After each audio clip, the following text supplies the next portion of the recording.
सुस्वागतम सुस्वागतम सुस्वागतम. सर्वांना मनपूर्वक नमस्कार.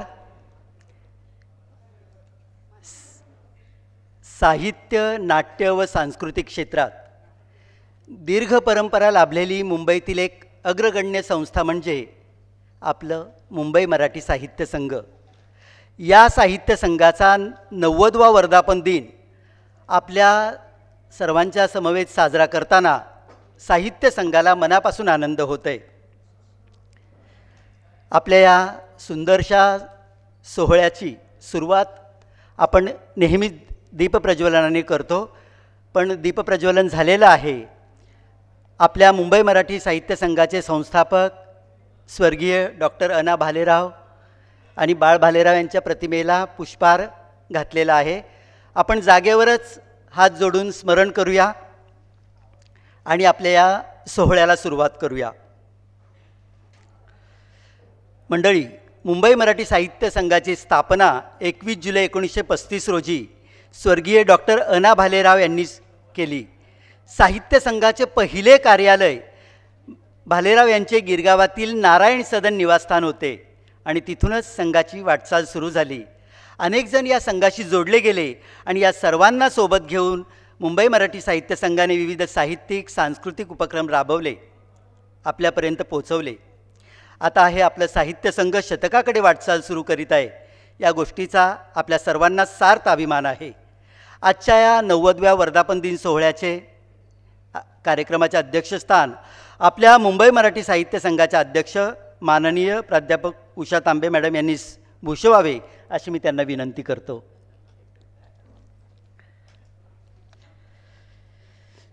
आणि आपला पुढचा कार्यक्रम म्हणजे आपल्या मान्यवरांचे स्वागत. आणि हे मान्यवरांचे स्वागत करण्यासाठी मुंबई मराठी साहित्य संघाच्या साहित्य शाखेचे कार्यवाह माननीय अशोक बेंडखळे सर यांना मी बोलावतो. त्यांनी मान्यवरांचे स्वागत तर करावेच आणि साहित्य संघाच्या वतीने संपादित केलेला ग्लिम्सेस ऑफ मुंबई मराठी साहित्य संघ या इंग्रजी पुस्तिकेबद्दलही बोलावे. मी अशोक बेंडखळे सरांना विनंती करतो.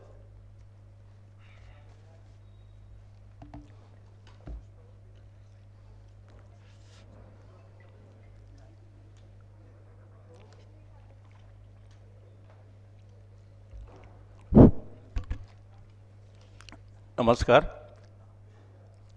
मुंबई मराठी साहित्य संघाचा हा 90वा वर्धापन दिन साजरा करताना आम्हाला अतिशय आनंद होतो आहे आणि या सोहळ्यामध्ये मी सगळ्यांचं मनपूर्वक स्वागत करतो. व्यासपीठावर अनेक मान्यवर बसलेले आहेत. त्याच्यामध्ये प्रसिद्ध शास्त्रीय गायिका आरती अंकलीकर टिकेकर,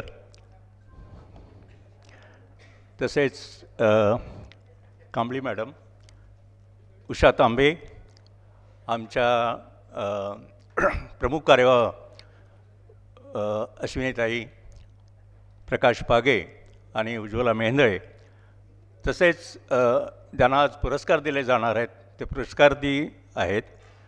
आणि समोर आपण सगळे प्रेक्षक आज उपस्थित आलेले आहात. सर्वांचं मी इथं प्रथम मनपूर्वक स्वागत करतो. प्रथम आमच्या संस्थेचं संस्थापक डॉक्टर अना भालेराव आणि संवर्धक डॉक्टर बाळ भालेराव यांच्या स्मृतीला मी वंदन करतो. मी अगदी थोडक्यात माझं मनोगत व्यक्त करणार आहे. साहित्य शाखा ही आमची जी एक मुंबई मराठी साहित्य संघाची एक शाखा आहे, त्याच्यामध्ये नेहमीच चांगले कार्यक्रम मी करत असतो. म्हणजे माझ्या अगोदर मी 3 वर्ष कार्यवाह होतो. त्याच्या अगोदर डॉक्टर उज्ज्वला मेहेंदळे, सुहासिनी कीर्तिकर आणि उषा तांबे या कार्यवाह होत्या. त्या कालावधीमध्ये सुद्धा अनेक दर्जेदार कार्यक्रम इथे झालेले आहेत. विशेषतः मराठी भाषेच्या संदर्भात साहित्य संघ सातत्यानं चांगलं काम करते. अनेक संमेलनं, शालेय संमेलनं, महाविद्यालयीन संमेलनं, महानगर संमेलनं अशी सातत्यानं होत असतात. अनेक व्याख्यानं होत असतात. मला एक विशेष गोष्ट सांगायची म्हणजे ज्यावेळेला मी कार्यभाग स्वीकारला 3 वर्षापूर्वी, त्यावेळेला जो पहिला कार्यक्रम मी केला तो मराठी पालक मेळावा मराठी शाळांच्या संदर्भात केला. आणि त्याच्यानंतर माझ्या कालावधी संपल्यानंतर तिसऱ्या 3 वर्ष झाल्यानंतर तो शेवटचा कार्यक्रम केला तो मराठी भाषा अभिजात मराठी भाषेच्या संदर्भात. श्याम जोशी कदाचित आपण नाव ऐकलं असेल, बदलापूरला त्याने स्वायत्त मराठी विद्यापीठ ते चालवतात. त्यांनी अभिजात मराठी भाषेच्या संदर्भात अतिशय मोलाची माहिती त्याच्यामध्ये दिली. हे सगळे जे कार्यक्रम मी आता सांगतो आहे ते माझे सहकारी जे होते त्यांच्या सहकार्यामुळेच हे शक्य झाले होते. कार्यवाह म्हणून माझी आज इथं मनोगत व्यक्त करण्याची बहुतेक आता शेवटची संधी आहे, कारण मी नियामक मंडळावर नाही आहे फुट राहणार. त्यामुळं पुढे जे नवीन कार्यवाह येणारात त्यांना मी शुभेच्छा देतो. कदाचित सल्लागार म्हणून मी काही त्यांना सांगू शकेन, परंतु नवा कार्यवाहांना एक शुभेच्छा देताना 2-3 गोष्टींचा मी उल्लेख करतो ज्या माझ्या अनुभवातून मी इथे सांगत आहे. पहिली गोष्ट म्हणजे आपल्या संस्थेमध्ये आपण नवीन तरुण लोकांना, तरुण विद्यार्थ्यांना महाविद्यालयीन विद्यार्थी असतील किंवा तरुण कलाकार असतील, कलावंत असतील, लेखक असतील, त्यांना जोडण्याचा सातत्यानं प्रयत्न करायला पाहिजे. आणि त्या दृष्टीनं त्यांच्यासाठी त्यांच्या दृष्टीने कार्यक्रम असे आखले पाहिजेत साहित्य शाखेनं, असं मला वाटतं. दुसरं म्हणजे आपल्या साहित्य शाखेतर्फे आमच्या पूर्वी वक्तृत्व स्पर्धा, महाविद्यालयीन वक्तृत्व स्पर्धा व्हायच्या, त्या आता काही कारणामुळे बंद झाल्यात. त्या मला वाटतं परत एकदा चालू करायला हरकत नाही. तर त्यानिमित्तानं ही नवीन जी काही महाविद्यालयीन विद्यार्थी आहेत, तरुण आहेत, त्या आपल्या संस्थेशी जोडले जातील. दुसरी एक माझी सूचना अशी आहे की आपल्या संस्थेला ज्या 90 वर्ष आताच पूर्ण झाली सांगितलं गेलं, त्या संस्थेचा एक अतिशय चांगला इतिहास आहे या संस्थेला पहिल्यापासून. तर त्या संस्थेचा इतिहास कुणीतरी त्रयस्थ संशोधकांनी लिहावा असं मला वाटतं. आणि ह्या सूचनाचा मला वाटतं येणारी जी नवीन साहित्य शाखेतील जे सहकारी असतील ते विचार करतील असं मला वाटतं. त्याच्यानंतर एक माझ्यावर जे काम सोपवलं आहे ते इंग्रजी पुस्तिका ग्लिम्सेस ऑफ मुंबई मराठी साहित्य संघ नावाची एक छोटी पुस्तिकेचं प्रकाशन थोड्या वेळाने होणार आहे. त्याचं संपादन मी केलेलं आहे, म्हणून त्या पुस्तिकेविषयी मी थोडक्यात सांगतो. कदाचित काहींच्या मनात संशय असेल की मराठीसाठी काम करणारी संस्था आणि इंग्रजी पुस्तिका का करते, त्याचं प्रकाशन का होते. डॉक्टर बाळ भालेराव आमचे संवर्धक संस्थेचं, यांनी काही वर्षापूर्वी एका मीटिंगमध्ये आम्हाला असं सांगितलं होतं की आपण ज्या वेळेला आपल्या संस्थेची माहिती देताना किंवा संस्थेच्या विषयी देणगी आणताना जेव्हा इतर लोकांकडे जातो, कंपन्यांमध्ये जातो, त्या लोकांना मराठी येत असतं, मराठी येत नाही असं नाही आहे. परंतु आपल्या संस्थेविषयी नेमकं काय आहे, ही संस्था नेमकं काय करते ते माहिती असायला पाहिजे, म्हणून एक इंग्रजी पुस्तिका आपण काढावी अशी त्यांची कल्पना होती. आणि त्याच कल्पनेनुसार आम्ही ही ग्लिम्सेस ऑफ मुंबई मराठी साहित्य संघ ही पिक्चोरियल बायोग्राफीज आपल्याला म्हणतात, म्हणजे ज्याच्यामध्ये चित्र भरपूर आहेत आणि माहिती आहे, अशा प्रकारची पिक्चोरियल बायोग्राफी आपण इथं थोड्या वेळाने त्याचं प्रकाशन करणार आहोत. एक छोटंसं ॲक्च्युली ती पुस्तिका आहे, 52 पानाची पुस्तिका आहेत, अनेक त्याच्यामध्ये छायाचित्र आहेत. कदाचित तुम्हाला वाटेल ही छोटी पुस्तिका असेल तरी त्याच्यामध्ये जास्त श्रम नाही आहेत, पण त्याच्यामध्ये खूप काम करावं लागतं. म्हणजे पहिलं म्हणजे त्याचे जे छायाचित्र निवडली, ती निवडण्याचं छायाचित्राचं काम उज्ज्वला आमच्या ऑफिसमधल्या रजिता उज्ज्वला ह्या दोघींनी केलं. त्याच्यानंतर जो मजकूर होता तो मराठीमध्ये मजकूर मी लिहिला, स्क्रिप्ट त्याचं मी लिहिलं आणि त्याचं जर ट्रान्सलेशन करून घ्यावं लागलं, अनुवाद करून घ्यावा लागला. तो माझा एक मित्र विनायक नगरकर याने तो अनुवाद केला. त्यांचं नुकतंच दिवाळीमध्ये निधन झालं, नाही तर ते आज आले असते. त्यांच्या स्मृतीला मी वंदन करतो. आणि तो अनुवाद आमच्या अध्यक्षा प्राध्यापिका उषा तांबे आणि त्या तुम्हाला कदाचित माहिती असेल का, तेव्हा इंग्रजीच्या चांगल्या प्राध्यापिका होत्या, त्याने तो अनुवाद पाहिला आणि त्याच्यानंतर तो प्रिंटिंगला मी पाठवला. आणि नेहमीप्रमाणे प्रिंटिंगचं काम ग्रंथालय अतिशय उत्कृष्ट करते. ग्रंथालयाची इथं माणसं आलेली आहेत, सुदेश आलेला आहे, अरुण जोशी आहेत, धनश्री आलेली आहे. ग्रंथालयाने अतिशय उत्कृष्ट काम केलं. आणि आणखी एक नाव त्याच्यामध्ये आहे, ते म्हणजे संजय कुलकर्णी नावाचे, ज्यांनी DTP केलं त्या या सगळ्या पुस्तकाचं. ते आता मला वाटतं परदेशात गेले, ते आले. ते अतिशय उत्कृष्टपणे त्यांनी ते केलेलं आहे. आणि अशा प्रकारे ही इंग्रजी पुस्तिका आज इथे एक त्याचं प्रकाशन होणार आहे. ह्याच्यामध्ये पहिल्यापासून म्हणजे मी आता मगाशी उल्लेख केला की आपला संस्थेचा इतिहास लिहिला जावा. त्या इतिहासा लिहिताना ह्या पुस्तिकेचा अतिशय फायदा होईल असं मला वाटतं. कारण ह्या पुस्तकामध्ये अनेक छायाचित्र पहिल्यापासून तर दिलेली आहेतच. म्हणजे आपलं ज्यावेळेला संस्था सुरू झाली त्यावेळेपासूनचे जे अनेक मंडळी संबंधित होती त्या सगळ्यांचं त्याच्यामध्ये उल्लेख आहे. छायाचित्र आहेत. आणि घटना थोड्या मोठ्या विस्ताराने लिहिल्या आहेत, कमी प्रमाणात लिहिल्या, पण विस्ताराने लिहिलेल्या आहेत त्या थोड्या थोड्या. तर त्याचा उपयोग इतिहास लिहिताना होईल असं मला वाटतं. एकच गोष्ट तुम्हाला मी त्याच्या संदर्भात सांगतो, जास्त गोष्टी सांगत नाही. आपल्या संस्थेशी अनेक मोठी मंडळी, मोठी साहित्यिक मंडळी, म्हणजे वि. स. खांडेकर असतील, वाल कुलकर्णी असतील, रावी जोशी असतील, न. र. फाटक असतील, ही सगळी मंडळी वारा ढवळ्यांमुळे ते ज्यावेळेला मराठीचे वर्ग चालवायचे त्यांच्यामुळे आपल्याशी संबंधित आली या संस्थेशी आणि ती जोडली गेली. ह्या सगळ्यांचा उल्लेख त्या ह्या पुस्तिकेमध्ये आहे. आणि दुसरी एक मोठी मजेशीर गोष्ट सांगतो. महाराष्ट्राचं लाडकं व्यक्तिमत्व पु ल देशपांडे आपल्या सगळ्यांना माहिती आहे. इथले ज्या नाट्यगृहाचं उद्घाटन झालं 1964 त्या कार्यक्रमाचं संपूर्ण नियोजन पु ल देशपांडे यांनी केलं होतं. आणि तिथे नांदी म्हटली गेली सुरुवातीला. त्या यशवंतराव चव्हाण साहेब आले होते उद्घाटनाला. ती नांदी जवळजवळ 80 ते 100 नाट्य कलाकारांनी म्हटली. त्याच्यामध्ये पु ल देशपांडे अग्रभागी होते. तर अशा प्रकारे अनेक गोष्टींचा उल्लेख ह्या पुस्तिकेमध्ये आहे आणि ती आपण जरूर चाळावी. तर अशा प्रकारे एक मला वाटतं डॉक्टरांच्या आशीर्वादामुळंच हे काम मी पूर्ण करू शकलो आणि एक अतिशय समाधान मला ह्या कामाचं मिळालं. तसेच ते मी काही कार्यक्रम केले वेगळ्या प्रकारचे, त्या कार्यक्रमाने सुद्धा मला समाधान मिळालं आणि त्याबद्दल मी धन्यवाद व्यक्त करतो. आणि आज मला इथं बोलण्याची संधी दिली त्याबद्दल पदाधिकाऱ्यांचं, साहित्य संघाच्या पदाधिकाऱ्यांचं मनपूर्वक आभार मानतो. थांबतो. धन्यवाद. धन्यवाद बेनखळे सर.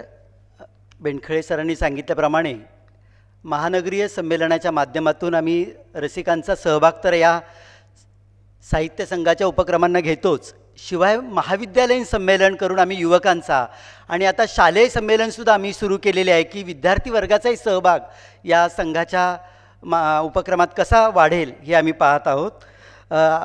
पुढचा आपला कार्यक्रम आहे म्हणजे मुंबई मराठी साहित्य संघाच्या या 90व्या वर्धापन दिन सोहळ्याचे प्रास्ताविक करण्यासाठी मी साहित्य संघाच्या प्रमुख कार्यवाह माननीय डॉक्टर अश्विनी भालेराव गांधी मॅडम यांना विनंती करतो की त्यांनी कार्यक्रमाचे प्रास्ताविक करावे.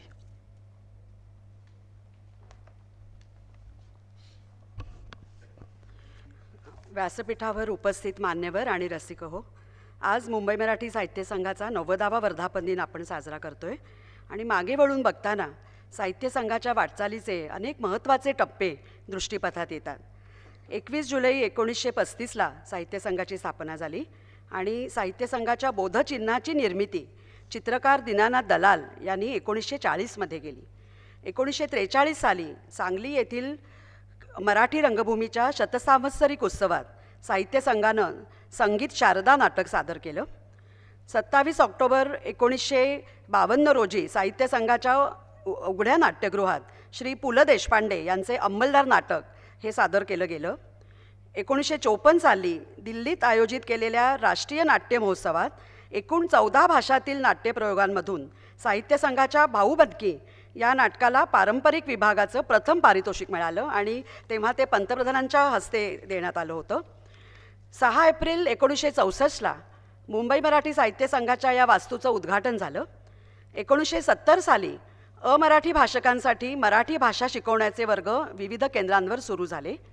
1974 साली साहित्य संघातला अजब न्याय वर्तुळाचा या नाटकाचा यशस्वी परदेश दौरा झाला आणि डॉक्टर बाळ भालेराव यांच्या नेतृत्वाखाली जर्मनीला आणि बर्लिनमध्ये आणि इतरही शहरांमध्ये या नाटकाचे प्रयोग झाले होते. 1986 साली साहित्य संघाने 60वे अखिल भारतीय मराठी साहित्य संमेलन आयोजित केलं होतं आणि तेव्हा मला वाटतं विश्राम बेडेकर त्या संमेलनाचे अध्यक्ष होते. 1994 सालापासून साहित्य सेवा पुरस्कारांची सुरुवात करण्यात आली. जे आपण आता साहित्य सेवा गौरव पुरस्कार देणार आहोत त्यांची सुरुवात त्या वेळेपासून सुरू झालेली आहे. 1996 पासून साहित्य त्रैमासिकाचे सलग प्रकाशन सुरू झालं. त्याच्या आधी पण ते मासिक प्रकाशित व्हायचं, पण 2 महिन्याचं मध्ये कधी करायचे ते किंवा थोडीशी मध्ये मला वाटतं गॅप झालेली होती. पण 1996 पासून मात्र आत्तापर्यंत या साहित्य मासिकाचं सलग प्रकाशन चालू झालेलं आहे. अशा तऱ्हेने अनेक महत्त्वाचे टप्पे साहित्य संघाने पार केले आहेत. मी काही खूप जास्त काही टप्पे सांगितले नाही आहेत. जे थोडेसे मला महत्त्वाचे वाटले तेवढेच मी सांगितलेले आहेत. यापुढेही अनेक प्रकल्प आपल्याला पार पाडायचे आहेत. नुकत्याच झालेल्या बहुचर्चित निवडणुकीतून सभासदांनी नियामक मंडळाची नेमणूक केलेली आहे, पण अजूनही आपली नवीन कार्यकारिणी आता अस्तित्वात यायची आहे आणि पुढच्या शनिवारी आपल्या त्या कार्यकारिणीकरता निवडणूक होणार आहे आणि तेव्हा ती कार्यकारिणी अस्तित्वात आल्यावरती जुनी कार्यकारिणी त्या कार्यकारिणीला हे नवीन कार्यकारिणीला सगळं त्यांच्या हातात सुपूर्द करेल आणि मग जुन्या कार्यकारिणीचं काम संपेल. तर एवढं मला वाटलं की आपल्या सगळ्यांना सांगावं की आपली साहित्य संघाची वाटचाल कशी झाली आहे आणि ह्याच्या पुढे सुद्धा आपण अनेक उपक्रम करणार आहोत आणि रसिकांनी असेच नेहमी येत जावं. आपण यावेळेला आता माध्यमांचं महत्त्व जाणतोय आणि म्हणून यूट्यूबवरून सुद्धा हा कार्यक्रम आपण लाईव्ह सगळीकडे सादर करतोय. विशेषतः ज्यांना पारितोषिक मिळालेले आहेत त्यांचे सगळे नातेवाईक मित्रमंडळी येऊ शकत नाहीत, तर त्यांना घरी बसून हा कार्यक्रम बघता व्हावा म्हणून आपण विशेषतः ही सोय केलेली आहे. तर एवढं बोलून मी माझं प्रास्ताविक संपवते. नमस्कार. धन्यवाद मॅडम. मित्र हो, आत्ताच गांधी मॅडमने आपल्या साहित्य संघाच्या यशस्वीतेचे अनेक टप्पे आपल्यापुढे नमूद केले आणि त्यातलाच एक महत्त्वाचा टप्पा म्हणजे मुंबई मराठी साहित्य संघाचं मुखपत्र, ते म्हणजे साहित्य हा त्रैमासिक अंक. आता आपल्या ह्या साहित्य त्रैमासिक अंकातला हा विशेष अंक म्हणजे आपला दिवाळीचा अंक.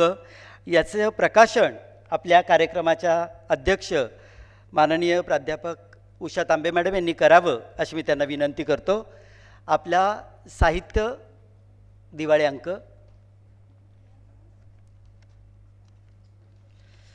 या वर्षीच्या या साहित्य दिवाळी अंकाचं संपादन माननीय प्राध्यापक डॉक्टर नरेंद्र पाठक यांनी केले आहे.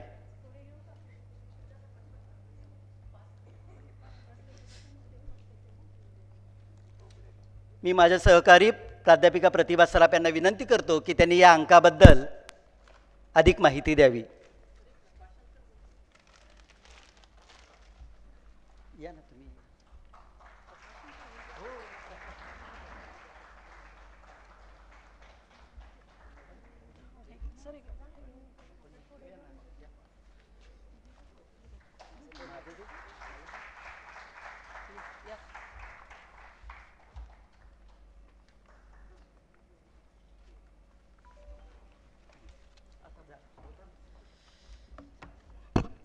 यावर्षीच्या या साहित्य विशेषांकाचं बद्दल विशेष माहिती, अधिक माहिती आपल्या प्रतिभा सराफ देतील. नमस्कार.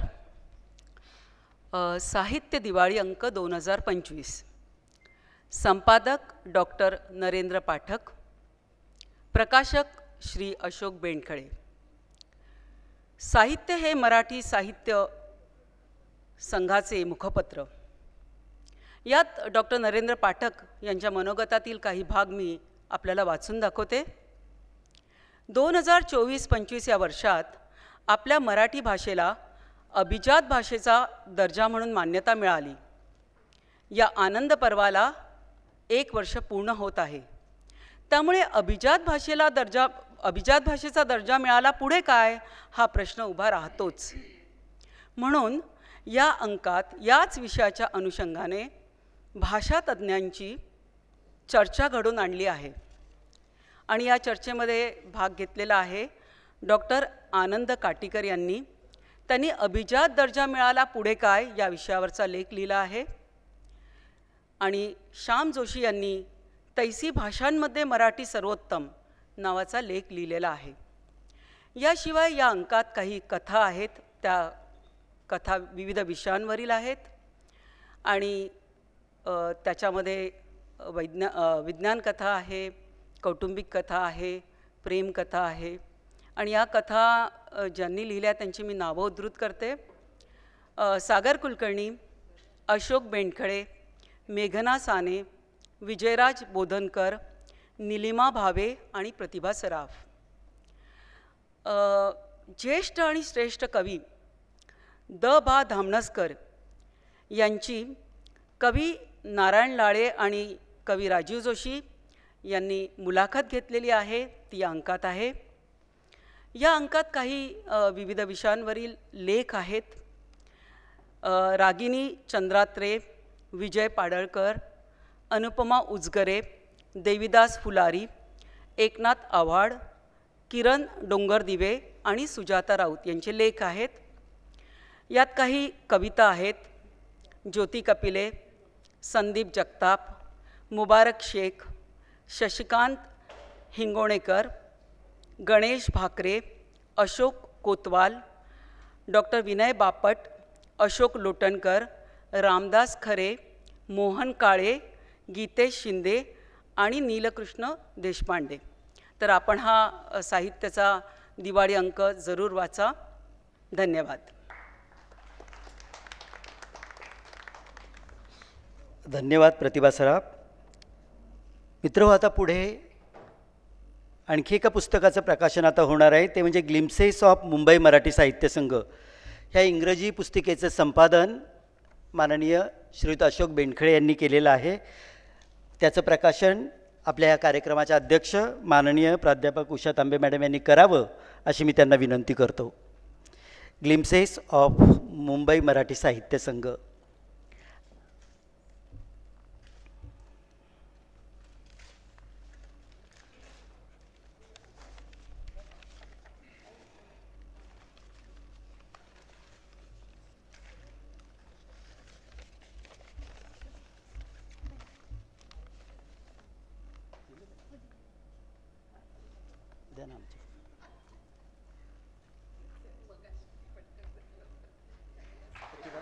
प्रतिभा,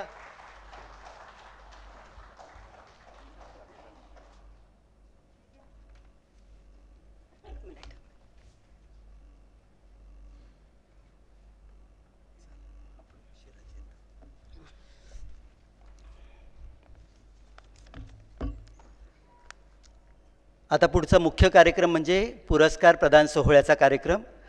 आणि या कार्यक्रमासाठी मी प्राध्यापिका प्रतिभा सराफ यांना बोलवतो. प्रतिभा सराफ. धन्यवाद एकनाथ आव्हाड. आपण पुरस्कार सोहळ्याला सुरुवात करत आहोत. सर्वप्रथम मी ओळख करून देते आणि मग पुरस्कार प्रदान केला जाईल.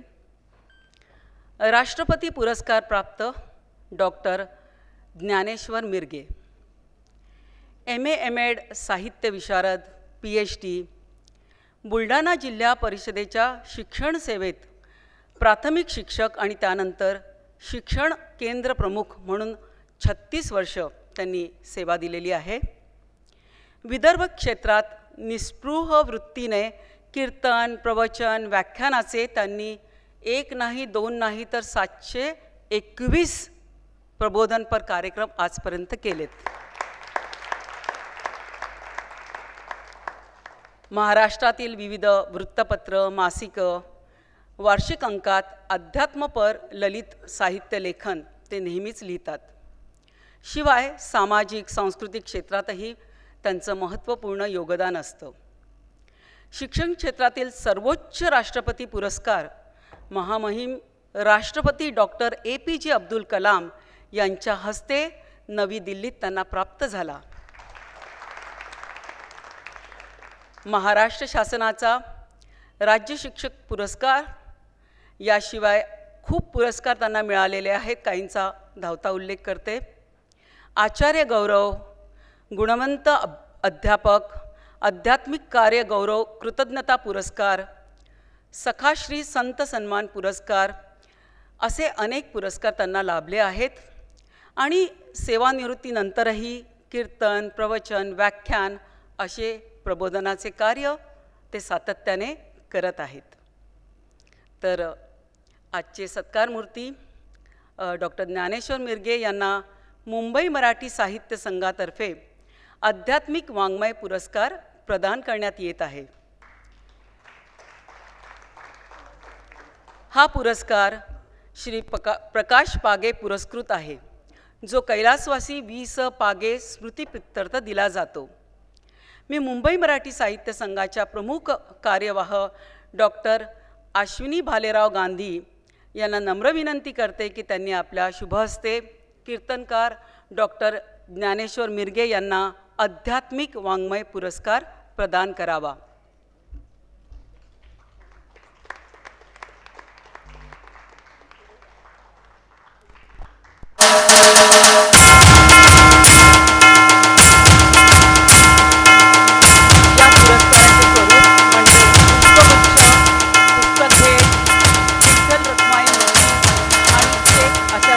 आहे. मी पागे सरांनाही विनंती करते की त्यांनी पुढे यावं.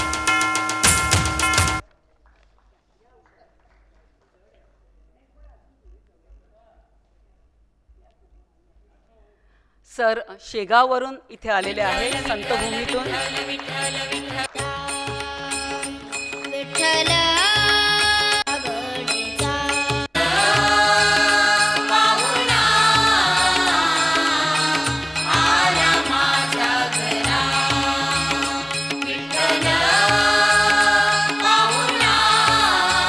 धन्यवाद सर.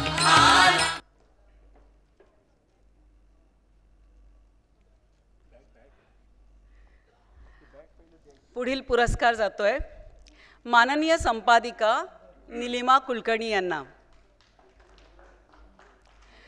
यांचा 35 वर्षांपासून धनंजय चंद्रकांत दिवाळी अंकासाठी कार्यालयीन सहभाग होता.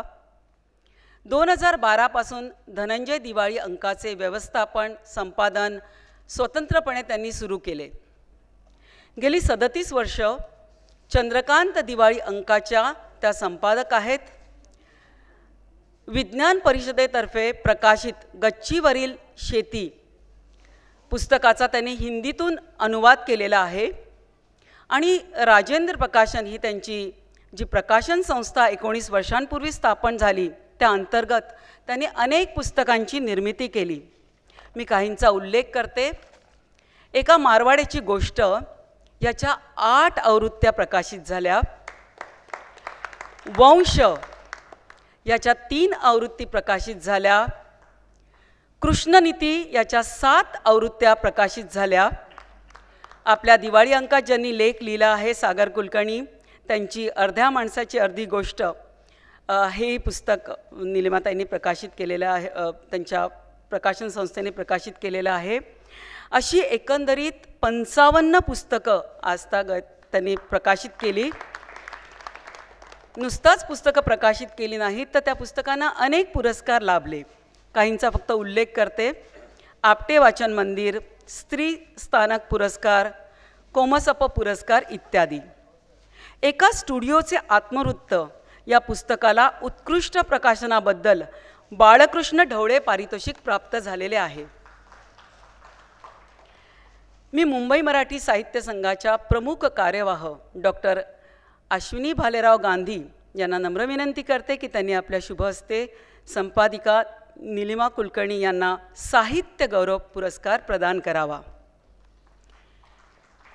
हा पुरस्कार संपादनाच्या त्यांच्या कार्यासाठी आपण देत आहोत.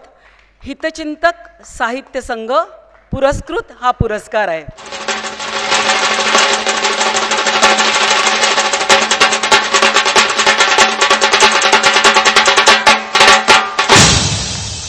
या पुरस्काराचे स्वरूप सन्मानपत्र, पुस्तक भेट, पुष्पगुच्छ आणि चेक या स्वरूपात आहे.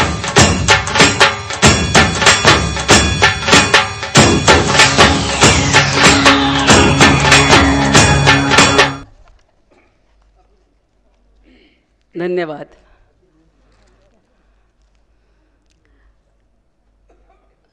माननीय पुंडलिक अनंत पै यांना मनुकाका पंडित स्मृती पुरस्कार हा संस्था कार्यकर्ता म्हणून आपण प्रदान करणार आहोत.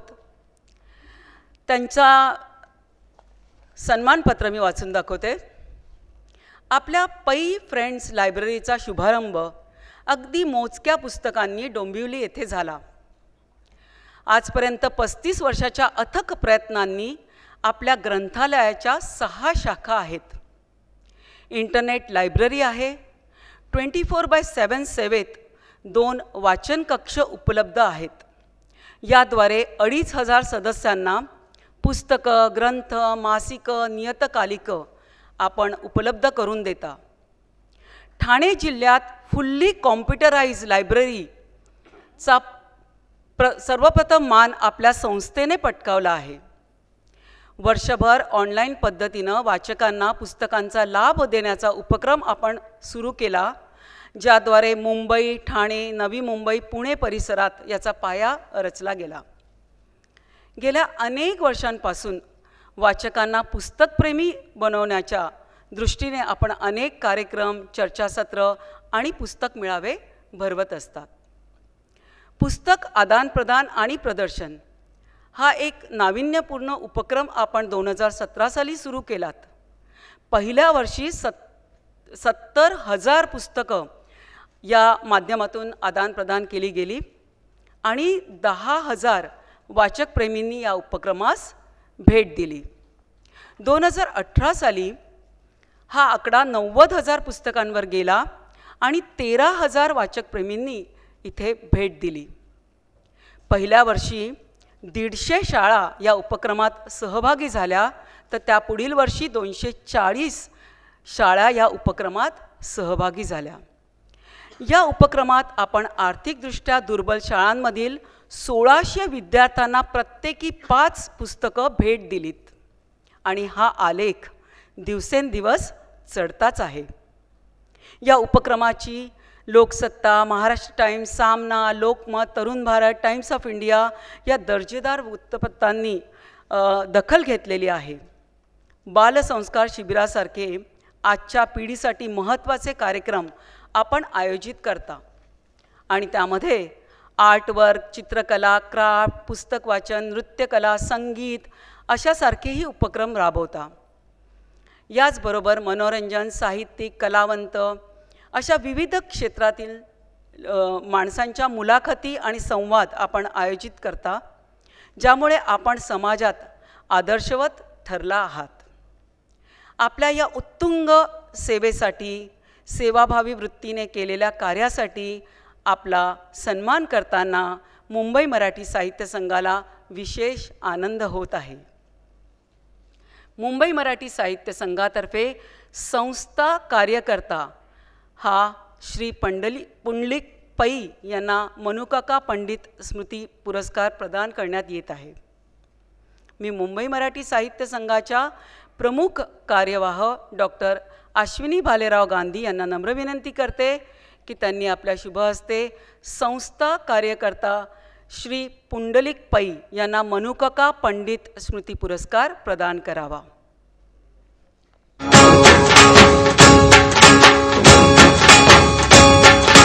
बीज जसे अंकुरते मनी कल्पना येते, व्याकुळाते तुळतुळ तुटते, खोल कुठे गलबलते. कल्लोळात मनाच्या बीज चमकुनी जाते, शब्दांचे आणि गीतांचे हे झाड पुरे मोहरते. हा गौरव संगीताचा, हा गौरव कवी मनाचा, हे हृदय पुष्ट रसिकांच्या चरणी अर्पण करणाऱ्यांचा.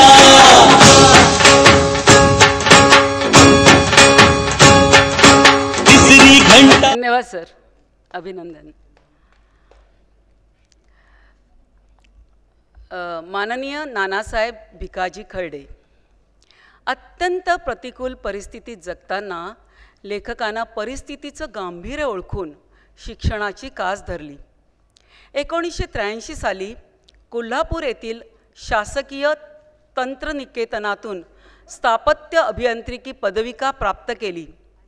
शासकीय नोकरीत आल्यानंतर उत्तर अहमदनगर जिल्ह्याला लागून असलेल्या पिंपळगाव जोगा धरणाच्या बरोबरीने भूमिपूजन होऊनही रखडलेल्या बहुचर्चित निळवंडे धरणाच्या कामात आपण योगदान दिलेत.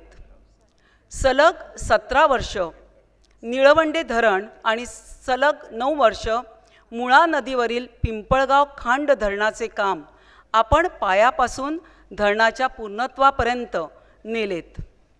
भौतिक आर्थिक परिस्थिती, मानवनिर्मित समस्या, मायेचं छत्र हरवणं यासारख्या अनेक समस्या सोबत घेऊन जगताना पाळंमुळं उखडून गेल्याची अनावर जाणीव आपल्या मनात दाटून आली. या भावनांचं लिखित प्रतिबिंब म्हणजे त्यांनी लिहिलेलं आत्मकथन पाळंमुळं हे आहे. सरकारी नोकरीच्या माध्यमातून थोडीफार समाजाची सेवा करण्याचीही त्यांना संधी प्राप्त झाली. याविषयी लेखकानं आपल्या आत्मकथनातून आनंद व्यक्त केलेला आहे. मुंबई मराठी साहित्य संघातर्फे लेखक नानासाहेब खर्डे यांना त्यांच्या पाळंमुळं या आत्मचरित्रपर पुस्तकाला कैलासवासी लक्ष्मीकांत बाबूराव चंद्रगिरी पुरस्कार प्रदान करताना आम्हाला आनंद होत आहे. हा पुरस्कार कैलासवासी शरयू चंद्रगिरी पुरस्कृत आत्मकथनपर पुस्तकासाठी दिला जातो. मी आजच्या कार्यक्रमाच्या प्रमुख पाहुण्या ज्येष्ठ गायिका आरती अंकलीकर टिकेकर यांना नम्र विनंती करते की त्यांनी आपल्या शुभ हस्ते लेखक नानासाहेब खर्डे यांना कैलासवासी लक्ष्मीकांत बाबूराव तुटते खोल कुठे गलबलते कल्लोळात मनाच्या वीज चमकुनी जाते शब्दांचे आणि गीतांचे हे झाड पुरे मोहरते. हा गौरव संगीताचा, हा गौरव कवी मनाचा, हे हृदय पुराणाचा चरणी अर्पण करणाऱ्याचा.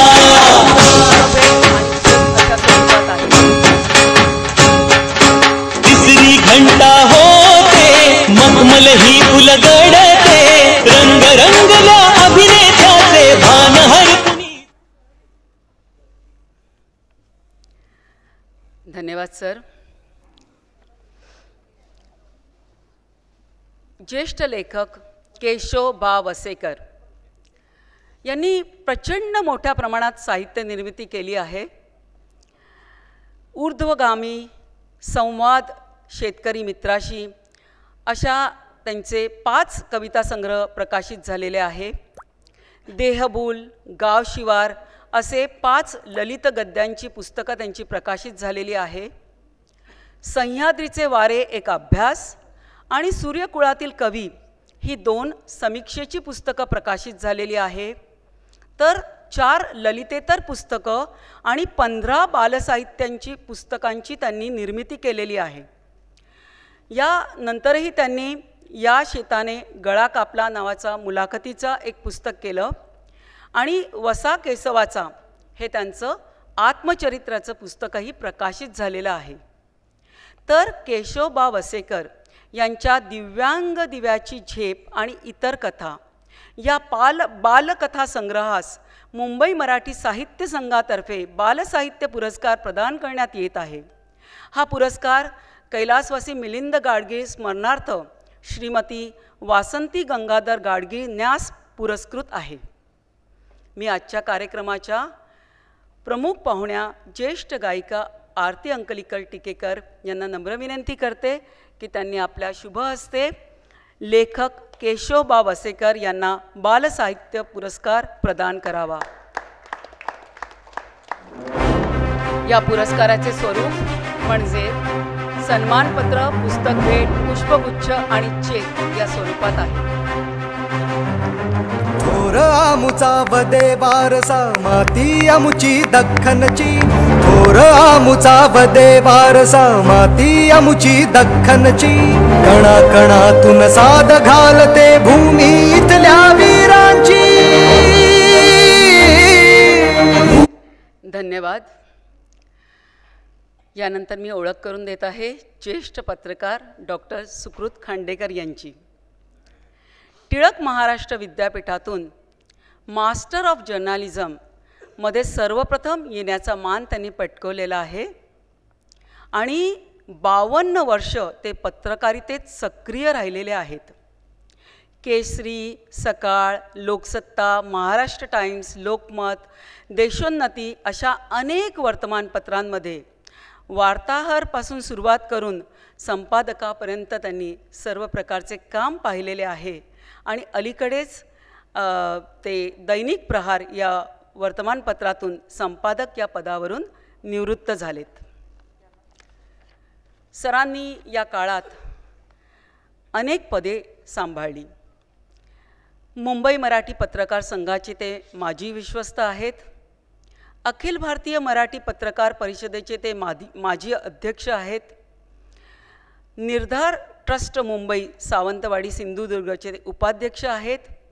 महाराष्ट्र पत्रकार कल्याण निधीचे सदस्य आहेत. अशा अनेक संस्थांमध्ये सदस्य, विश्वस्त, अध्यक्ष, उपाध्यक्ष अशी महत्त्वाची पदं त्यांनी सांभाळलेली आहेत आणि यासाठी त्यांना 2 डझनाच्या वर पारितोषिकही प्राप्त झालेली आहे. काहींचा फक्त उल्लेख करते. कैलासवासी बाळशास्त्री जांभेकर पत्रकारिता पुरस्कार, महाराष्ट्र पत्रकार संघ पुरस्कार, कोकणदीप जीवनगौरव पुरस्कार. त्यांची अनेक पुस्तकंही प्रकाशित झाली आहे आणि यासाठी त्यांना TV आणि आकाशवाणी चॅनलवर त्यांच्या मुलाखती आणि इतर कार्यक्रमही झालेत. डॉक्टर सुकृत खांडेकर यांना मुंबई मराठी साहित्य संघातर्फे कुंदाताई पडळकर पुरस्कृत राजकीय पत्रकार पुरस्कार आज दिला जात आहे.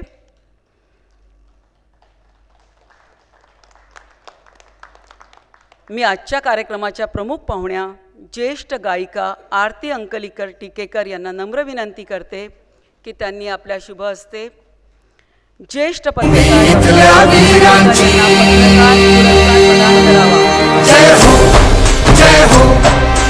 महाराष्ट्र माझा जय हो, जय हो, महाराष्ट्र माझा जय हो, जय हो, महाराष्ट्र माझा जय हो, जय हो, महाराष्ट्र माझा जय हो, जय हो, महाराष्ट्र माझा. अभिनंदन. यानंतर मी ओळख करून देत आहे डॉक्टर सुनीता चव्हाण यांची.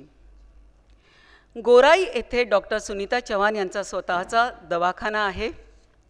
टच, युनिसेफ, पेट, युवा मंच कांदिवली इत्यादी अनेक संस्थांबरोबर त्या सामाजिक कार्य करत असतात. हळवे पाषाण, वेदनेची गर्भनाळ इत्यादी कविता संग्रह, भयातून निर्भयाकडे संवाद सेतू हे आरोग्यविषयक आणि हिरवाई धून ही ललित गद्याची त्यांची पुस्तकं प्रकाशित झालेली आहेत. त्यासाठी त्यांना प्रेरणा काव्य पुरस्कार, वाचनकट्टा विशेष साहित्य पुरस्कार इत्यादी पुरस्कार प्राप्त झालेले आहेत.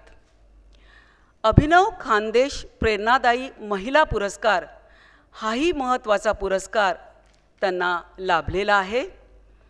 मुंबई मराठी साहित्य संघातर्फे लेखिका डॉक्टर सुनीता चव्हाण यांना त्यांच्या इच्छामरण या पुस्तकासाठी कथाकार शांताराम पुरस्कार प्रदान करण्यात येत आहे.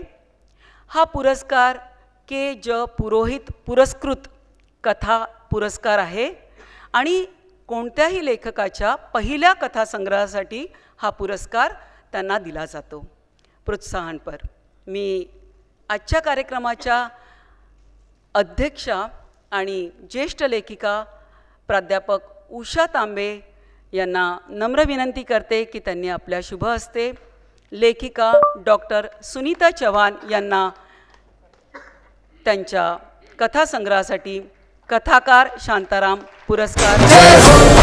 जय हो, महाराष्ट्र माझा जय हो, जय हो, महाराष्ट्र माझा स्वरूप जय हो, मानपत्र जय हो, महाराष्ट्र माझा जय हो, जय हो, महाराष्ट्र माझा जय हो, जय हो,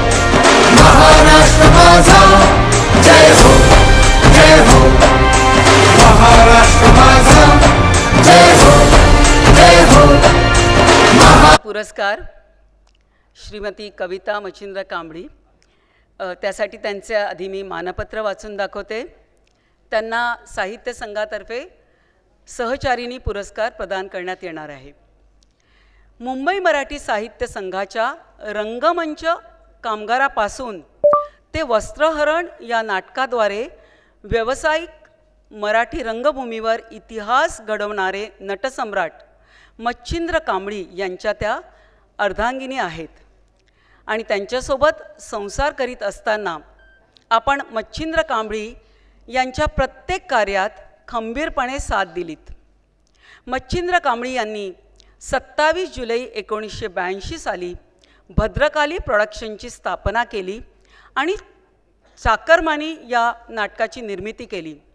तेव्हा हातात अजिबात पैसे नसताना इतके मोठे प्रोडक्शन हाऊस उभे करणे अजिबात सोपी गोष्ट नव्हती. पण अशावेळी आपण स्वतःचे दागिने गहाण ठेवून भद्रकाली प्रोडक्शनच्या कामासाठी पैसे उभे केलेत. भद्रकाली प्रोडक्शनने तेव्हापासून आजपर्यंत कधीच मागे वळून पाहिले नाही. एकाहून एक सरस नाटके रसिकांच्या भेटीसाठी आजही आपण घेऊन येत आहात. मच्छिंद्र कांबळी यांच्या पश्चात 2007 पासून आपण आणि आपले सुपुत्र प्रसाद कांबळी यांनी भद्रकालीची धुरा समर्थपणे सांभाळली आहे. 21 नोव्हेंबर 2009 मध्ये वस्त्रहरण आणि माइलस्टोन नाटकाचा 5000वा प्रयोग मोठ्या दिमागात भद्रकालीतर्फे सादर करण्यात आला. आपण आपल्या 75व्या वाढदिवसानिमित्त भद्रकालीची मराठी रंगभूमीवर मैलाचा दगड ठरलेली वस्त्रहरण आणि संगीत देवबाभळी ही नाटकं लोकांच्या आग्रहास्तव अविरतपणे चालू ठेवण्याचे जाहीर केलेत. ही नाट्यसृष्टीसाठी अतिशय आनंदाची आणि अभिमानाची गोष्ट आहे. समुद्र सुखाशी भांडतो आम्ही, नांदी, बेचकी, सोयरे सकळ, हा शेखर खोसला कोण आहे? देवमाणूस अशी दर्जेदार आणि सकस 20हून अधिक नाटकं आपण निर्मिती म्हणून त्याचं योगदान दिलेलं आहे. एवढ्या प्रचंड कामातही आपण आपले वाचन आणि पाककला अजूनही जोपासत आहात. नाट्यक्षेत्रातील एक आदर्श व्यक्तिमत्व मच्छिंद्र कांबळी यांना तितकीच तोलामोलाची आदर्श सहचारिणी लाभली. यासाठी मुंबई मराठी साहित्य संघातर्फे सन्मानपूर्वक हे मानपत्र आपल्याला प्रदान करताना आम्हाला आनंद होत आहे. मुंबई मराठी साहित्य संघ.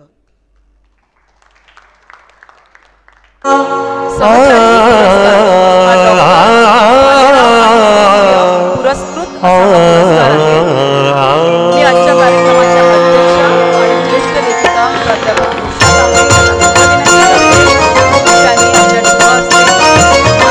रसिक जनांची कला गुणांची, रसिक जनांची कला गुणांची यात्रा अभिमानाची, अभिनयाच्या क्षितिजावरली उधळण रंगांची,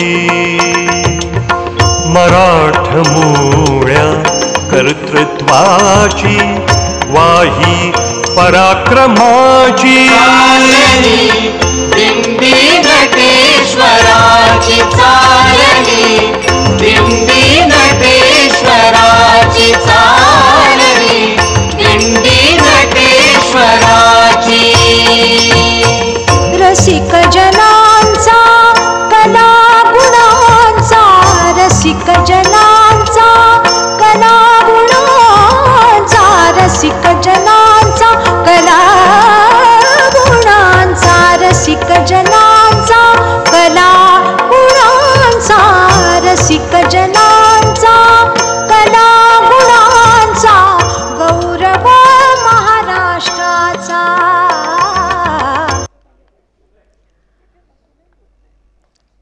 आपण ज्या पुरस्काराची आतुरतेने वाट पाहत आहोत तो महत्त्वाचा पुरस्कार म्हणजे मराठी यशवंत पुरस्कार.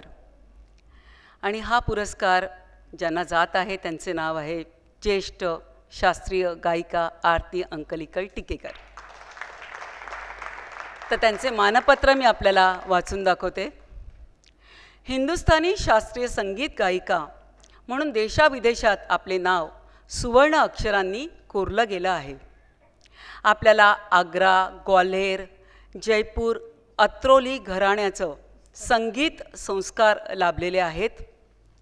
आपले संगीताचे शिक्षण पंडित वसंतराव कुलकर्णी, गानसरस्वती किशोरी आमोणकर आणि पंडित दिनकर कैकिणी यांच्याकडून आपण घेतलेत. आपल्या संगीतातील योगदानाला जवळजवळ 3.5 तप उलटून गेलेली आहेत. मराठी, कोकणी, हिंदी चित्रपटसृष्टीतील एक भारतीय शास्त्रीय गायिका आणि पार्श्वगायिका म्हणून आपण जनमानसावर ठळक ठसा उमटवलेला आहे. आपण गुरूंच्या भूमिकेतूनही आजपर्यंत अनेक विद्यार्थी घडवलेत. 2006 आणि 2012 साली आपल्याला सर्वोत्कृष्ट पार्श्वगायिकेचा राष्ट्रीय चित्रपट पुरस्कार लाभलेत. 2006 साली मध्य प्रदेश शासनाचा कुमार गंधर्व राष्ट्रीय पुरस्कार लाभला.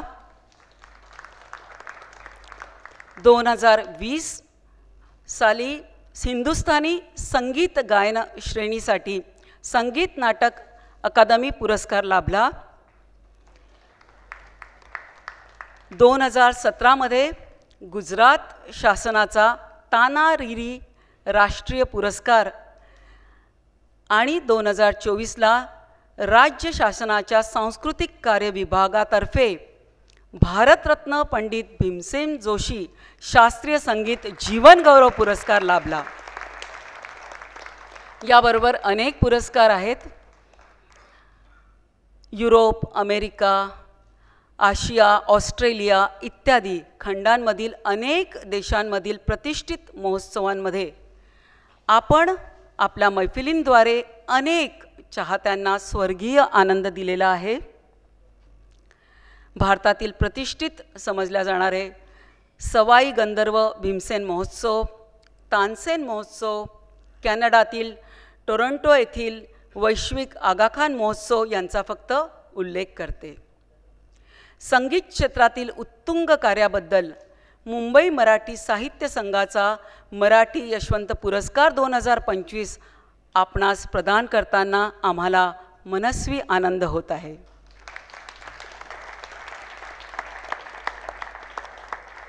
त्याआधी मुंबई मराठी साहित्य संघाचे सदस्य चंद्रशेखर गोखले यांना मी विनंती करते की आरतीताईंचे यजमान आणि मराठी, हिंदी चित्रपट तसेच नाटक, TV मालिका इत्यादीतून आपल्या उत्कृष्ट अभिनयाने गाजलेले आणि लोकप्रिय ज्येष्ठ अभिनेते उदय टिकेकर यांना आपण घेऊन व्यासपीठावर यावं.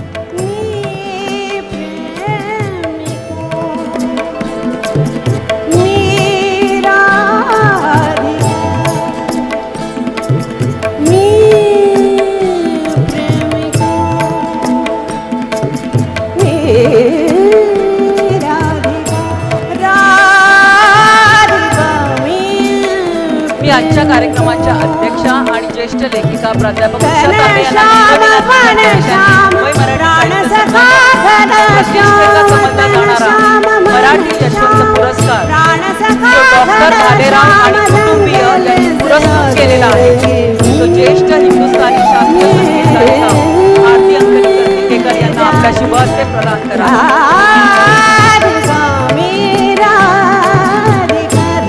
हा पुरस्कार शाल, श्रीफळ, पुष्पगुच्छ, पुस्तक भेट, मानपत्र आणि चेक अशा स्वरूपात आहे. सर्व मान्यवरांना मी विनंती करते की फ्रेममध्ये यावं. आपण सर्व मान्यवरांनी जरा जवळ जाऊन एका फ्रेममध्ये यावं. या पुरस्कारासाठी समोरून ते फोटो काढतात.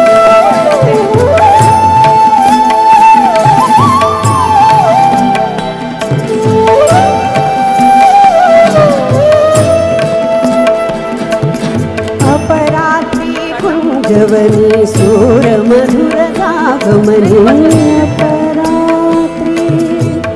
अपरात्री कुंजवनी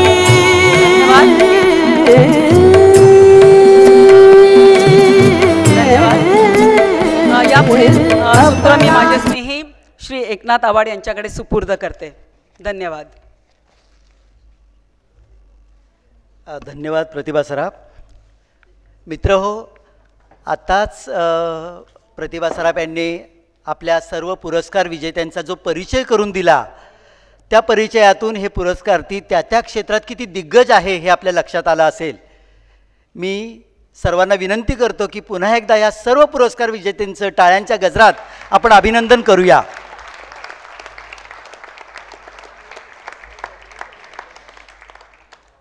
आता जे साहित्यिक पुरस्कार वितरित झाले, या साहित्यिक पुरस्कार प्राप्त विजेत्यांमधून प्रातिनिधिक स्वरूपात माननीय डॉक्टर सुकृत खांडेकर यांनी आपले मनोगत व्यक्त करावे अशी मी त्यांना विनंती करतो.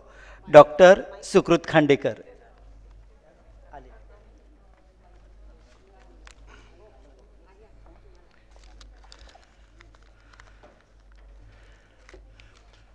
नमस्कार. मुंबई मराठी साहित्य संघाचाच 90वा वर्धापन दिन. अध्यक्ष प्राध्यापक उषा तांबे, प्रमुख कार्यवाह डॉक्टर अश्विनी भालेराव, कोषाध्यक्ष प्रकाश पागे, आजच्या प्रमुख अतिथी नामवंत शास्त्रीय गायिका आरती अंकलीकर टिकेकर, इथं उपस्थित असलेले उज्ज्वला मेंदळे, प्रतिभा सराफ, एकनाथ आवाड, प्रतिभा विश्वास, म्हणजे किती नावं घेऊ, कारण हे सगळे नामवंत लेखक आहेत, साहित्यिक आहेत. आणि त्यांच्या उपस्थितीमध्ये आज आमच्या या सगळ्या 9 जणांचा इथं सन्मान झाला. त्याच्यामध्ये मी एक आहे. आम्ही सर्व भाग्यवान आहोत असं तुम्हाला सांगतो. विशेषतः 90व्या वर्धापन दिनाला आमचा हा कार्यक्रम व्हावा आणि इथं मंचावर तुम्ही सन्मान केलात म्हणून मी तुमचे मनापासून आभार मानतो. माझी सगळी कारकीर्द म्हणजे 50, 52, 53 वर्ष ही पत्रकारितेत गेली आणि प्रामुख्यानं राजकीय पत्रकारितेमध्ये गेली. पण मी अनेकदा जेव्हा विचार करतो तेव्हा साहित्य आणि पत्रकारिता यांचा अतिशय निकटचा संबंध आहे. एकच आहे, पत्रकार संमेलनात फारसा गाजावाजा होत नाही, पण साहित्य संमेलनाचा गाजावाजा खूप होतो. पत्रकार संघाच्या निवडणुकांना एवढं महत्त्व येत नाही, पण साहित्य संघाच्या निवडणुकांना खूप महत्त्व येतं. कारण हे सगळे सेलिब्रिटी लोक असतात, हे तुमच्या घराघरामध्ये पोचले असतात. अहो, आम्ही सगळी जी राजकीय नेत्यांची भाषणं, मुलाखती, पत्रकारिता एवढं करत असतो ना, आमचं तसं लाईफ अतिशय वृक्ष असतं. पण यांचे लेख, यांचे ललित लेख, यांचे कथा, यांच्या कविता हे वाचल्यानंतर आम्हाला एक जो दिलासा मिळतो, खूप छान वाटतं ना, त्याच्यात आम्ही अधिक चांगली पत्रकारिता, टवटवीत पत्रकारिता, समोर वाचक डोळ्यासमोर ठेवून पत्रकारिता करत असतो. याचं श्रेय सगळं या लेखक आणि या सगळ्या मांदियाळीला आहे. म्हणजे यांची तुलना कशाचीच होऊ शकत नाही. म्हणजे साहित्यिक आणि कवी असे कुठेही आले ना तर लोकांची खूप गर्दी जमते. आम्ही पत्रकार कुठे गेलो तर कोणी हां अच्छा अच्छा या प्रेसमध्ये आहेत, हे संपादक आहेत, हे पत्रकार आहेत, एवढीच आमची हे असते. नावानी सगळे ओळखतात, पण क्रेज जे असते ही सगळी साहित्यिक, लेखक, गायिका, कलावंत याची मोठी समाजात क्रेज असते. कारण तुम्ही सगळे घराघरामध्ये पोचलेले असता. माझ्या या 50 वर्षाची पत्रकारिता ही पुणे, मुंबई आणि दिल्लीमध्ये झाली. हा प्रवास सगळा दैनिक केसरीपासूनच सागरपर्यंत आहे. आता आज मी सागरचा संपादक म्हणून काम करतो आहे. पण तो सुद्धा कसं लोकसत्ता, महाराष्ट्र टाइम्स, प्रहार, नवशक्ती, लोकमत अशा सगळ्या चांगल्या पेपरमध्ये मला चांगल्या पोझिशनवर म्हणजे 4 पेपरमध्ये संपादक म्हणून काम करायची संधी मिळाली. पण हे काम करत असताना मी जास्तीत जास्त लेखक आणि साहित्यिक जोडण्याचा प्रयत्न केला. म्हणजे मी प्रहारमध्ये 5.5 वर्ष संपादक होतो. मी तुम्हाला अभिमानाने सांगू शकतो की जवळजवळ मी 50 ते 60 नवीन लेखक लेखिकांना जोडलं या वृत्तपत्राशी आणि प्रत्येक वृत्तपत्रात तेच केलं. मी जेव्हा पत्रकारितेला सुरुवात केली तेव्हा विजया वाड, त्यावेळेला मी केसरीमध्ये होतो, सरदारगडात इथं ऑफिसमध्ये आल्या आणि त्यावेळेला कसे कॉम्प्युटर नव्हते, मोबाईल नव्हते, स्वतः हाताने लिहून लेख घेऊन यायच्या आणि त्या आम्ही डेक्कन क्वीननी पार्सल जातं, आजही तसंच जातं, पुणे मुंबई सगळी पार्सल, त्याच्यातून त्यांचा लेख जायचा. विजया वाड तेव्हापासून मी त्यांना जे धरून आहे ना, कुठंही गेलो ज्या पेपरमध्ये मी आहे तिथं विजया वाड आहेत. आज बिचाऱ्या घरातून बाहेर पडू शकत नाहीत, हिंडू फिरू शकत नाहीत. मध्ये एक दोनदा काहीतरी प्रहारमध्ये त्यांचा लेख आला नाही. मला निशिगंधाचा फोनला, सुकृत काही कर रे बाबा, आईचा लेख यायला पाहिजे, हे तिचं टॉनिक आहे, लक्षात ठेव. माझ्या अंगावर काटा आला. विजयावाड एक उदाहरण सांगितलं. या प्रतिभा सराफ असो, एकनाथ आवाड असो, किती नावं तुम्हाला सांगू, हे सगळे मी माझ्या साहित्यिक अशी मांदियाळी माझ्या अवतीभोवती उभी केली. तो माझा आनंद एक वेगळा होता. म्हणजे मी राजकीय पत्रकारिता करणारा माणूस, मला जवळजवळ आजचा 27वा पुरस्कार मिळालेला आहे. माझं फील्डच वेगळं आहे. पण हा जो एक आनंद वेगळा आहे ना साहित्यिकांचा, कवीचा, हा खूपच वेगळा आहे. आणि तो आनंद मी घेत माझी पत्रकारितेची वाटचाल चालू आहे. केसरी ते सागर. सागरला आत्ता मला 15 दिवसच झाले, मी नवीन जॉईन झालो आहे. आता तिथंही सगळी मांदियाळी मी घेऊन जाणार आहे हळूहळू. मला त्यात वेगळा आनंद आहे. आज 90वा वर्धापन दिन आहे. मला अतिशय आनंद झाला तुम्ही इथं मला बोलवलं. शताब्दीचा कार्यक्रम तुम्ही दणदणीत आणि जोरदार करा अशी माझी इच्छा आहे.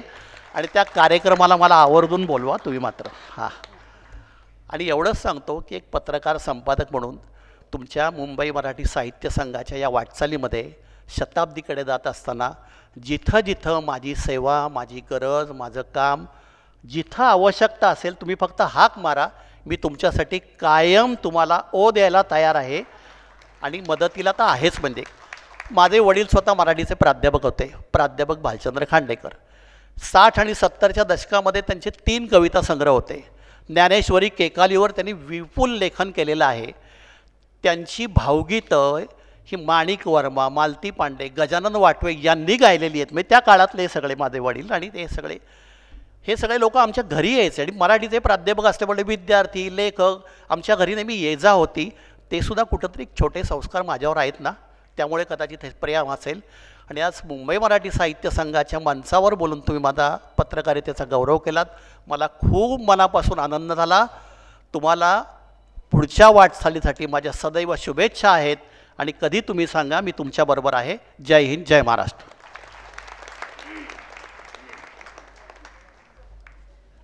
धन्यवाद सर.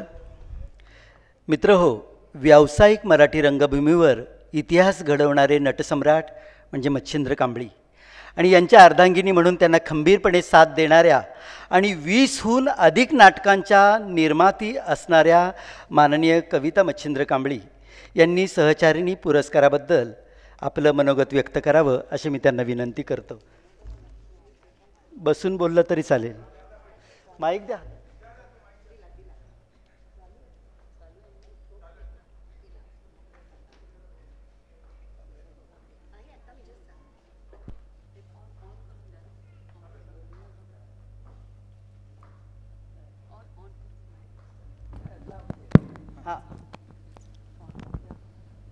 नमस्कार.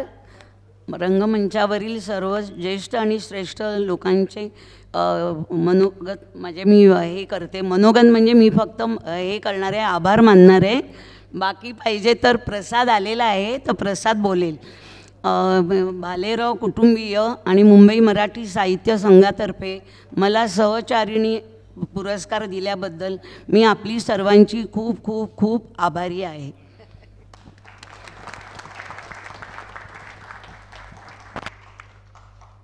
मी प्रसाद सरांना विनंती करतो.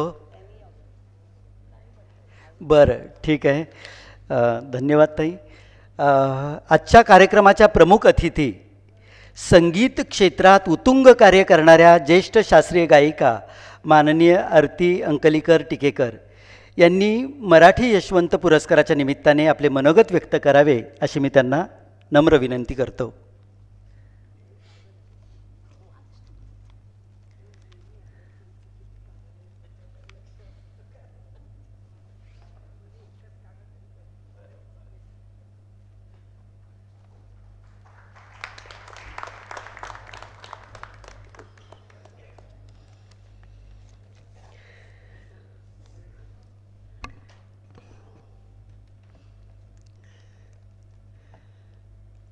व्यासपीठावर उपस्थित मान्यवर, उषाताई, अश्विनीताई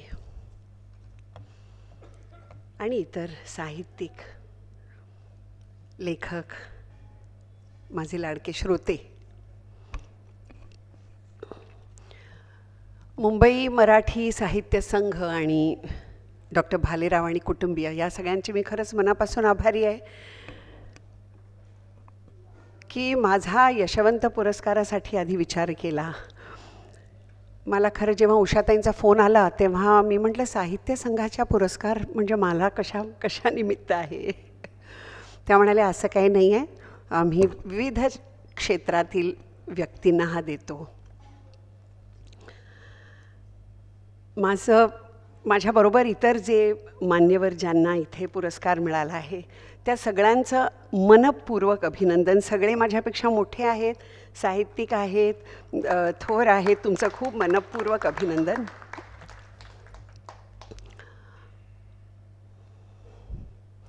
मला खरं तर जेव्हा फोन आला तेव्हा त्यांनी सांगितलं की आधी सत्कार समारंभ आहे आणि त्यानंतर शेवटी तुमचं भाषण होईल. आणि तुम्ही म्हटलं किती वेळ भाषण करायचं आहे. तर म्हणाले नाही तुम्ही 30 मिनटं भाषण करा. मी म्हटलं 30 मिनटं भाषण. मला एखादा राग जर तुम्ही 40-50 मिनटं म्हणायला सांगितला तर मी आनंदाने म्हणेन. पण इतके थोर साहित्यिक, कथाकार, लेखक, चोखंदळ श्रोते, चोखंदळ वाचक समोर बसलेले असताना मी त्यांच्यासमोर भाषण करायचं साहस करणं हे खरंच मला अवघड. पण मला ते साहस मला यशवंत पुरस्काराने दिलं आज हे मला लक्षात येते. त्यामुळे मी त्या इथे उभी राहिलेली आहे. मला नेहमी असं वाटतं की पुरस्कार मिळाल्यावर खूप आनंद तर होतोच,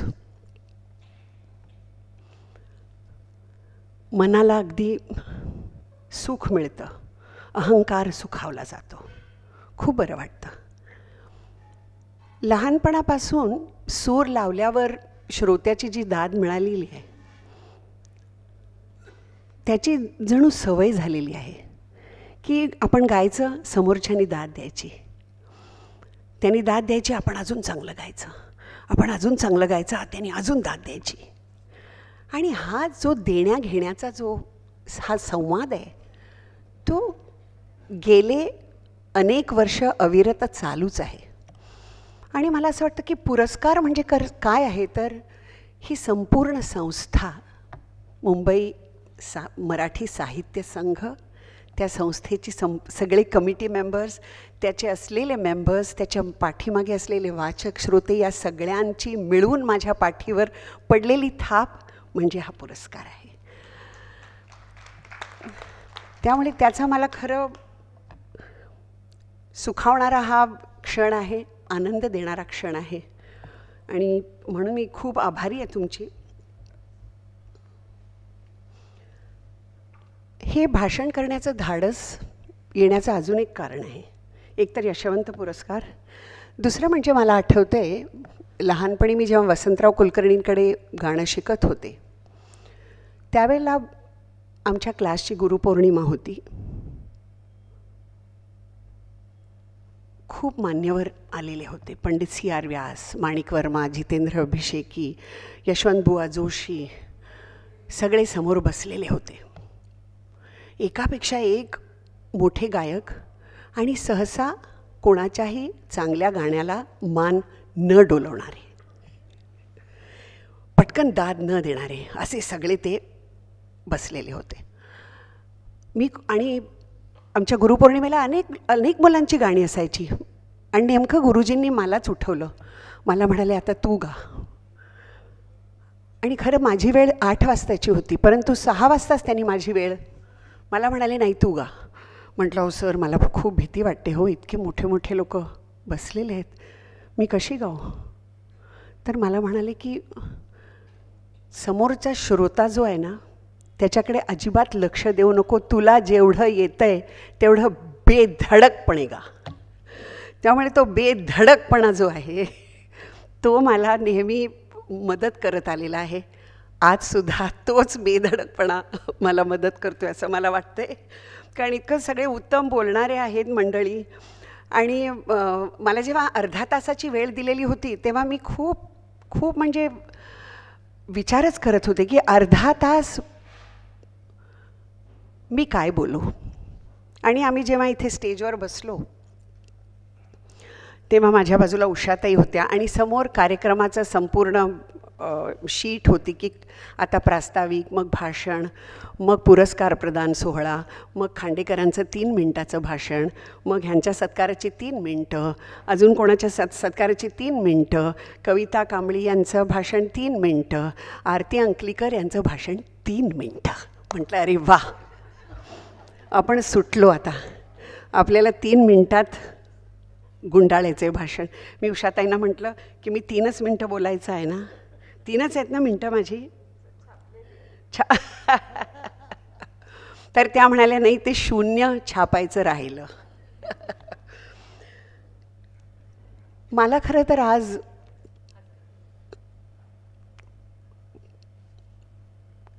असं वाटतं की कोणताही पुरस्कार जेव्हा एखाद्या शास्त्रीय संगीताच्या साधकाला, शिष्याला मिळतो, तेव्हा मला असं वाटतं की ते शास्त्रीय संगीताचा खरा तर तो सत्कार आहे.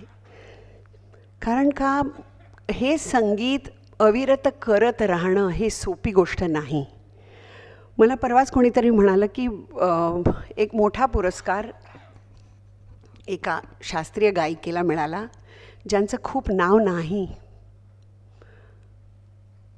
मी म्हटलं खरं तर त्या खूप डिझर्विंग आहेत, कारण त्यांना फेम न मिळता, नाव न होता त्यांचं, त्या तरीसुद्धा अविरत शास्त्रीय संगीताचा अभ्यास गेली 50 वर्ष करताहेत. She is the most deserving candidate for that award. त्यामुळे मला असं वाटतं की आम्हाला फेम मिळाली, नाव मिळालं. असे अनेक गायक आहेत जे साधना करत आहेत, त्यांना पुरस्कारही नाही मिळाले, नावही नाही मिळालं. त्या सगळ्यांच्या वतीने मी खरं तर हा पुरस्कार स्वीकारते आहे. आणि कधी कधी असं वाटतं की हे वाक्य मी लिहिलेलं नाही आहे, हां, आता मला खरंच मनापासून हे वाटतं आहे. मला आज पुरस्कार जेव्हा उषाताईंनी सांगितलं मला, तेव्हापासून मी विचार करते की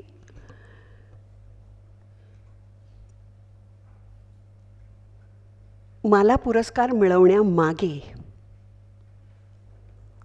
जर कोणी असेल तर अर्थात तो ह्या विश्वाचा निर्माता परमेश्वर, त्याचे आभार. कारण त्यांनी मला अत्यंत सुदृढ शरीराचे, तल्लख बुद्धीचे, संवेदनशील मनाचे आईवडील दिले. अत्यंत जागरूक. इथे खूप आवाज आहे मागे, हां, काय होतं बोलताना थोडं जरा शांतता होईल इकडे. थँक्यू. नाही, आवाज येतोय तिथे. हां, बोलतायत ना तिथे. त्यामुळे मला असं वाटतं की चांगले आईवडील मिळणं याच्यासारखं दुसरं सद्भाग्य नाही. आणि असे आईवडील जे अत्यंत जागरूक होते, माझ्यात टॅलेंट आहे हे त्यांना लक्षात आल्याबरोबर 5 वर्षाच्या वयालाच त्यांनी मला अत्यंत सुजाणपणे, अत्यंत डोळसपणे मला शिकवायला घेऊन जायला लागले ते. आणि केवळ मला क्लासमध्ये सोडून ते घरी बसत नसत, पण माझी आई माझ्याबरोबर क्लासमध्ये बसत असे, काय मी शिकते हे ऐकत असे, घरी आल्यावर माझ्याकडनं रियाज करून घेत असे, हार्मोनियमवर सूर धरून बसत असे, आणि इकडे स्वयंपाकघराचं फडकं असे खांद्यावर की कधी जायला लागेल. माझे वडील माझ्यासाठी तबला शिकले, माझ्याबरोबर विलंबित एकतालाचा ठेका देत असत. मला असं वाटतं की असे इतके चांगले पालक असल्यावर मला यशवंत पुरस्कार नाही मिळाला तरच नवल आहे. मी काय केलं आहे? मी काही नाही केलं आहे. सगळं माझ्या आईवडिलांनी केलं, माझ्या गुरूंनी केलं, श्रोत्यांनी केलं, माझ्या शिष्यांनी केलं. म्हणजे मला सगळ्यांकडनं मिळतच गेलं. मला जेव्हा कठोर परिश्रम म्हणजे काय माहीत नव्हतं, त्यावेळेला माझ्या आईवडिलांनी मला कठोर परिश्रम करायला लावले. ते माझ्यासमोर बसले. माझे वडील समोर बसून एक तान 200 वेळा करून घेत असत. मला खूप राग येत असे त्यांचा. मला असं वाटतं की काही ह्यांना कुठून तरी गायब करून टाकावं. पण मला त्यांच्या त्या शिस्तीचाच मला आज फायदा होतो आहे, माझ्या हे लक्षात येतं आहे. म्हणजे त्यानंतर मला मिळालेले अत्यंत उत्तम गुरु, पहिल्या माझ्या गुरु विजया जोगळेकर. तुम्ही सगळ्यांनी त्यांचं नाव ऐकलं असेल. विजया धुमाळे ज्या दूरदर्शनवर डिरेक्टर होत्या, त्यांच्याकडे मी गाणं शिकायला आधी सुरुवात केली. त्यानंतर मी वसंतराव कुलकर्णींकडे. ते पण अतिशय शिस्तीचे. 9 वाजता माझा क्लास असे. त्यांनी मला सांगितलं होतं की 9 वाजताचा क्लास हा 9ला सुरू होतो, त्याच्यासाठी 9ला आलंच पाहिजे. 9:01 आलं तर 9चा क्लास नसतो तो. जशी सम ही पहिल्या मात्रेवरच असते, 1.5व्या मात्रेवर सम नसते, त्यामुळे 9:01 नसतो क्लास. हे तिथे त्यांनी मनावर बिंबवलं आणि अशी काही आग्रा ग्वाल्हेरची तालीम दिली. माझी काबिलियत, माझा आवाज, माझी बुद्धी, माझं मन हे समजून घेऊन तशी गायकी त्यांनी मला शिकवली. त्यामुळे असे डोळस गुरु मिळाले. त्यांच्यानंतर मी किशोरीताईंकडे अर्थात शिकायला गेले. तुम्हा सर्वांना माहिती आहे की किशोरीताई ह्या अत्यंत संवेदनशील, अत्यंत कडक शिस्तीच्या. त्यांच्या गाण्याबद्दल तर काही मला बोलायची गरजच नाही. इथे असलेल्या प्रत्येक श्रोत्याच्या हार्डडिस्कचा काही भाग किशोरीताईंच्या स्वरांनी व्यापलेला आहे, हे मला माहिती आहे. आणि अशा मनाच्या कोपऱ्यांना त्यांच्या स्वरांनी स्पर्श केलेला आहे की जो मनाचा कोपरा किंवा तो आहे याची मला जाणीवही नव्हती की असा स्वर त्यांचा लागत असे आणि अशी काही म्हणजे अशा ठिकाणी स्पर्श करत असे मनाला की लहानपणीच मी त्यांचं गाणं ऐकलं आणि मी खूप त्या गाण्याने अतिशय प्रभावित झाले, त्यांच्याकडे शिकायला लागले. अर्थात त्यांची पण तीच शिस्त होती. 9 हे 9 वाजताच वाजतात, त्याच्यामुळे वेळेवर आलंच पाहिजे, तेवढा रियाज केलाच पाहिजे. शिकवणं म्हणजे काय, त्या गात असत एक संपूर्ण आवर्तन. एक संपूर्ण आवर्तन म्हणजे 1 मिनिटाचं एक आवर्तन. कारण लय काय विलंबिताची, धा धिन धिन, ह्या लयीमध्ये आधी मन स्थिर करायचं. स्थिर मनामध्ये वेगवेगळे विचार आणून मग ते आवर्तन सुंदरतेने भरायचं आणि अत्यंत भावोत्कटतेने. केवळ सुराला सूर, ग्रामर, शब्दाला शब्द, सुराला सूर याला काही अर्थ नाही आहे. त्याच्या पलीकडे जाणं हे फारच महत्त्वाचं. स्वरात असलेला भाव, राग विचारामधला भाव, साहित्यातला भाव, लय भाव, या सगळ्याची प्रचिती मला ताईंच्या शिकवण्यामध्ये तेव्हा यायला लागली. मी नेहमी ताईंच्याकडच्या अनुभवाबद्दल नेहमी सांगते की जेव्हा ते आम्हाला गाणं शिकवत असत तेव्हा सुरुवातीला आम्ही तानपुरे मिळवून बसलेले असायचो. त्या येत असत म्युझिक रूममध्ये. आल्यावर जणू कोणीतरी साक्षात सरस्वती आल्यासारखंच वाटत असे आम्हाला, कारण आमचा पण भाव तोच होता. आणि त्या आल्यावर स्वरमंडल छेडत आम्हाला राग शिकवायला सुरू करत. अहिर भैरव समजा सुरू केला त्यांनी. काही वेळ मला त्यांची मी बंदिश फॉलो करत असे. रसिया म्हारा अमलारा राता माता आओ, ही मीराबाईचं त्याची बंदिश. आणि रसिया म्हारा अमलारा. सुरुवातीला त्यांच्या विचारामध्ये त्यांच्या विचाराच्या मागणं माझा मेंदू जात असे आणि थोड्या 10-15 मिनटं गेल्यानंतर मला जाणवत म्हणजे मला जाणवतच नसे की मी कोण आहे. मला असं वाटते की मी अहिर भैरव आहे, समोर अहिर भैरव बसला आहे, हे जग म्हणजे अहिर भैरव आहे. अहिर भैरवाशिवाय काहीच नाही आहे या जगामध्ये.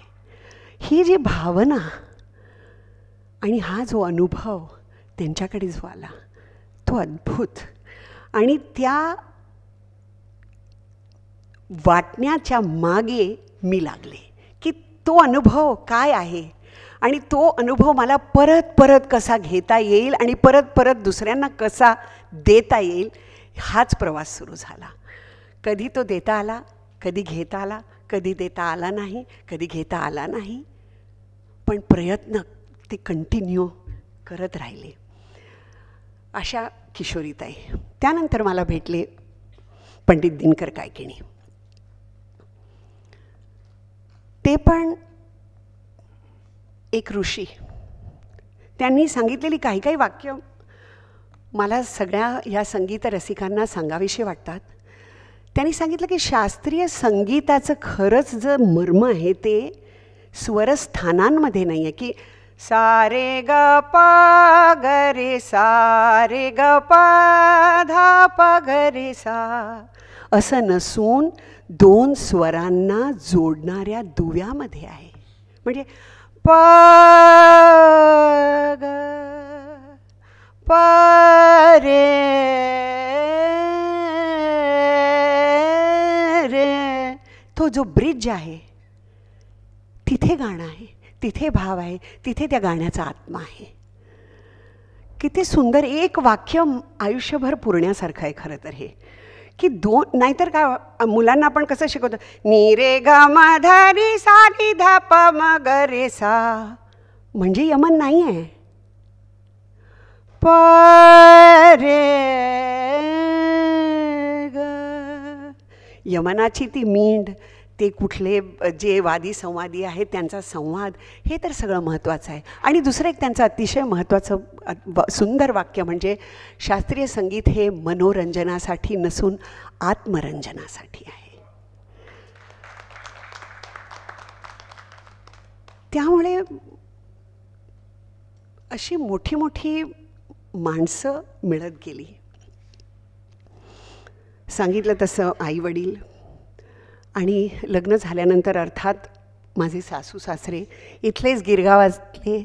आणि अगदी मला असं वाटतं की मी समोर ते बसलेले आहेत, कारण त्यांचं संपूर्ण आयुष्य इथे ब्राह्मण सभा, साहित्य संघ, दाजी काका आणि रजनीताई आणि जयमालाताई आणि पेंढारकरांकडे माझ्या सासूबाई शिकत असत. आणि त्यांचं संपूर्ण आयुष्य गिरगावात गेलेलं आहे. त्यामुळे आज मला प्रकर्षाने त्यांची आठवण येत आहे.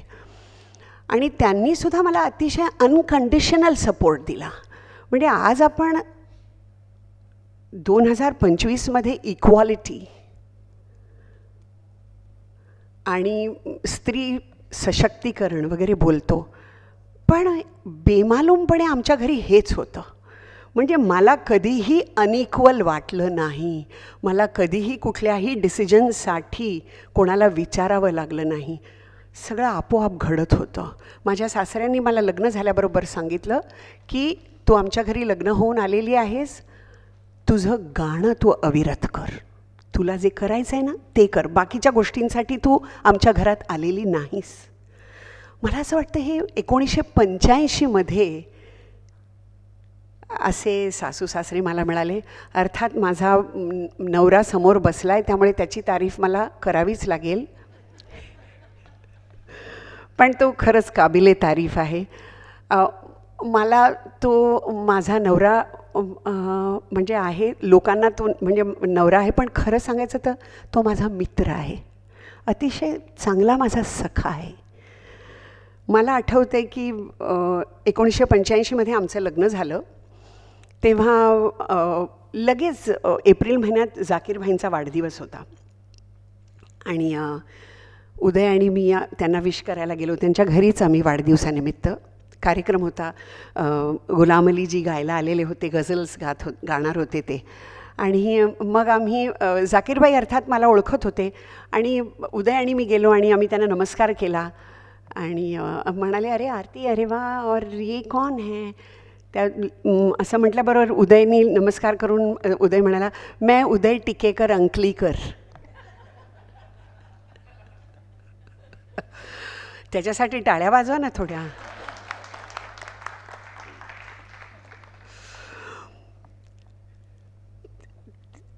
त्यामुळे मला असं वाटतं की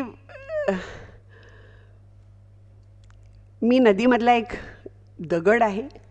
आजूबाजूने इतके सुरेख असे प्रवाह आहेत. एकीकडे माझे आईवडील, माझे सासू सासरे, माझे गुरुजी, माझे श्रोते, आणि ते मला पैलू पाडतायत. पैलू पाडता पाडता मी आता जी आहे ती तुमच्यासमोर उभी आहे. आणि याच्यामध्ये जितकं या सगळ्यांचा महत्त्वाचा रोल आहे, मला अजून एक महत्त्वाचा रोल वाटतो, तो म्हणजे श्रोत्यांचा रोल. अतिशय महत्त्वाचा रोल आहे. मला आठवते एक अतिशय चांगले गायक गात होते आणि त्यांना श्रोत्यांनी चुकीच्या ठिकाणी दिलेल्या दादेमुळे त्यांचं गाणं बिघडलं, की जे ते करत नव्हते, की त्यांना जे जसं सुचत गेलं ते तसे गात गेले. आणि श्रोते चांगल्या ठिकाणी दाद देतात, काही कमी जाण असलेले श्रोते चुकीच्या ठिकाणी दाद देतात. परंतु गायक हा दादेसाठी हपापलेला असतो, पुरस्कारासाठी पण असतो. पण दाद ही हवी. त्यामुळे त्या दादेनी कलाकार घडतो, बिघडतो. त्यामुळे जितका गुरु महत्त्वाचा आहे, आपल्याबरोबर असणारे इतर गायक महत्त्वाचे आहेत. माझ्या बरोबरीने माझे कंटेम्पररी सिंगर्स जे आहेत ते पण महत्त्वाचे आहे. त्यांचं होणारं काम, ते करतात ते काम, त्यांचं प्रस्तुतीकरण, त्यांचा विचार, ह्या सगळ्या गोष्टी मला प्रोत्साहित करतात. मला म्हणजे तसंच श्रोता हा सुद्धा महत्त्वाचा आहे. श्रोता गाणं बनवतो, गाणं घडवू शकतो, गाणं बिघडवू शकतो, हे दोन्ही करू शकतो. त्या श्रोत्यासाठी गाता गाता आपण गायक म्हणून घडत असतो. आणि गायक म्हणून आपण घडता घडता आपण एक आपला उत्तम श्रोता म्हणून घडत असतो. आधी श्रोत्यासाठी गायचं बाहेर बसलेल्या, मग हळूहळू या प्रवासामध्ये आपल्या आत असलेला जो श्रोता आहे त्याच्यासाठी गायला लागतो. आणि तो जो श्रोता आहे ना, हा सगळ्यात चोखंदळ आणि अत्यंत निडर असा तो श्रोता आहे. तो त्या गायकाला घाबरत नाही, तो त्या गायकाला टोकायला घाबरत नाही, त्या गायकाला खोटी तो दाद देत नाही. आणि तो श्रोता एकदा जागा झाला की मग गायक खरा गांगरून जातो. मग त्याची कसोटी रोज ही इंटेन्स व्हायला लागते. बाहेरच्या श्रोत्याला खुश करणं फार सोपं आहे. त्याला माझी पात्रता माहिती नाही, माझी कपॅसिटी माहिती नाही, मी काय करू शकते काहीच माहीत नाही. तो त्याच्या स्वतःच्या डोक्यात असलेल्या गाण्यावर माझं गाणं त्या मीटरवर तो ऐकतो आहे. त्यामुळे त्याला जाणीवच नाही आहे की समोरचा गायक किती गाऊ शकतो. पण माझ्यातला श्रोता हा अतिशय चोखंद वैट्ट श्रोता आहे. तो त्याला खुश करण्यासाठीचा प्रवास सुरू होतो. आणि काही काळानंतर लक्षात येतं की मी गायकही नाही आणि मी श्रोताही नाही. गाताना, सूर लावताना मी गायिका आहे हे विसरूनच मी गायला पाहिजे. मला जे मी शिकलेली आहे, जे माझ्या डोक्यात आहे, जो माझा प्लॅन आहे, जो माझा आराखडा आहे, तो मला सगळा विसरून जायचं आहे. तिथे केवळ त्या तानपुऱ्यामध्ये मन एकाग्र करायचं आहे. मी गायिका आहे हे विसरायचं आहे. माझं गाणं मला ऐकायचंच नाही आहे. आणि तो क्षण, त्या क्षणामध्ये माझे स्वर विरून गेले पाहिजेत. आता हे फक्त दिसायला लागलं आहे हे सगळं, अजून तसं होतं आहे असं माझं म्हणणं नाही. पण हा सगळा प्रवास आहे.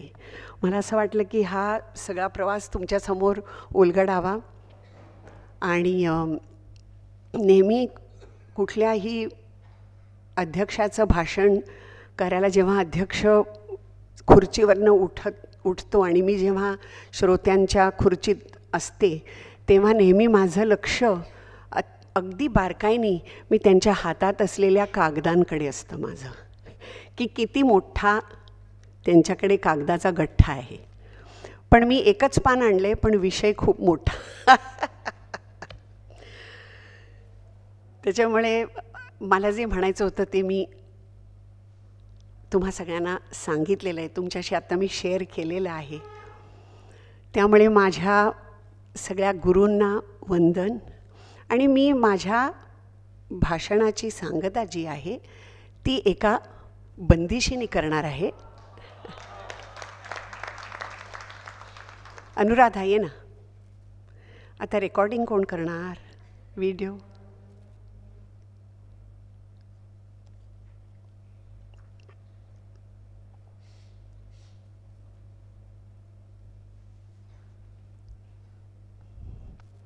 माझ्या गुरुजींची पंडित दिनकर कायकिणी यांची बंदिश आहे ती.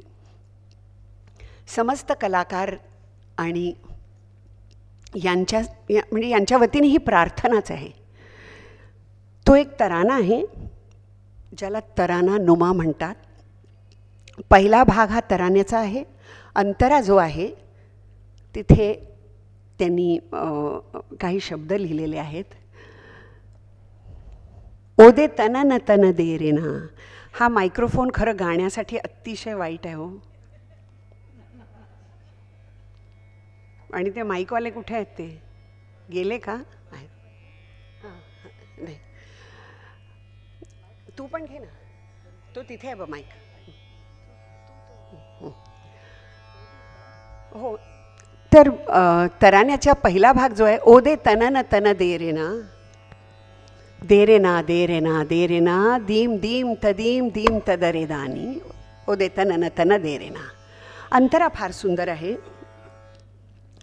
भैरवी प्रियदर्शिनी, भैरवी प्रियदर्शिनी, रंजिनी रागिनी मोहिनी. भैरवी ही सदा सुहागन राग म्हणतो आम्ही त्याला. भैरवी प्रियदर्शिनी, रंजिनी रागिनी मोहिनी. हे माते वर दे, शक्ति दे, हम कला उपासक मांगे तुम्ही सो दान आज. हम कला उपासक मांगे तुम्ही सो दान आज. नृत्य गीत वाद्य संगीत की सेवा करे यही कामना मनोभावना. उदे तन तन दे रे ना म्हणते.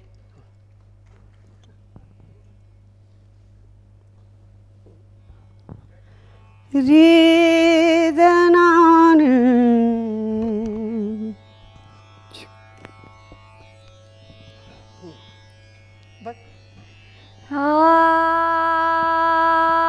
अध्यक्षीय भाषण का अध्यक्षीय गाणं झालं हे. हां, अशी भाषणं. हो खरंच.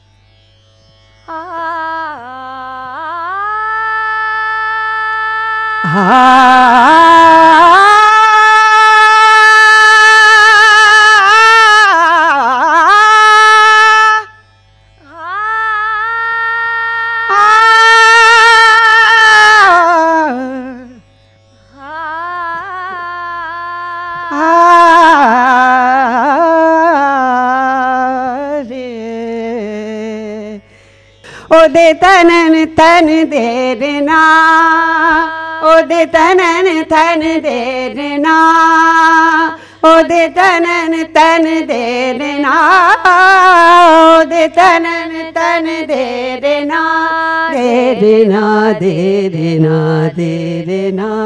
दीम दीम तनन दीम तदरे दानी, दीम दीम तनन दीम तदरे दानी. तनना दिर दे तोम दिर दे तोम तनन तनन तनना दिर दे तोम दिर दे तोम तनन तनन तोम दिर दे तोम तनन तनन. ओ दे तनन तन दे रे ना, ओ दे तनन तन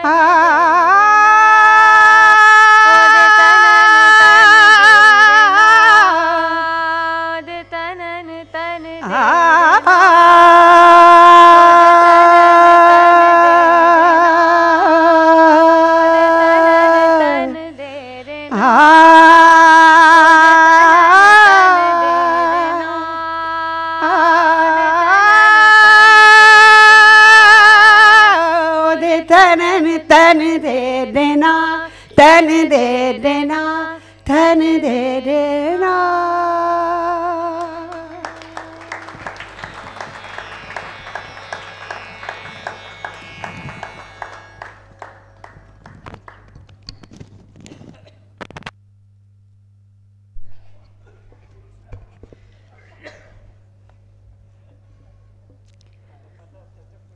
प्रमुख अतिथींचं मनोगत इतकं सुरेल की आपण सारे मंत्रमुग्ध होऊन ऐकत होतो. मित्र हो, इथे जी मनोगतं व्यक्त झाली ही मनोगतं, प्रत्येकाचं मनोगत हे बरंच काही सांगून जाणारं होतं. ज्यांनी शास्त्रीय संगीत क्षेत्रात आपल्या कार्यकर्तृत्वाचा अमीट असा ठसा उमटवलेला आहे त्या आदरणीय आरतीताई म्हणतायत की मी अजूनही साधक आहे आणि माझ्यात जे काही चांगलं आहे ते माझ्या आईबाबांमुळे तुम्हा आम्हा सर्व रसिकांमुळे आहे.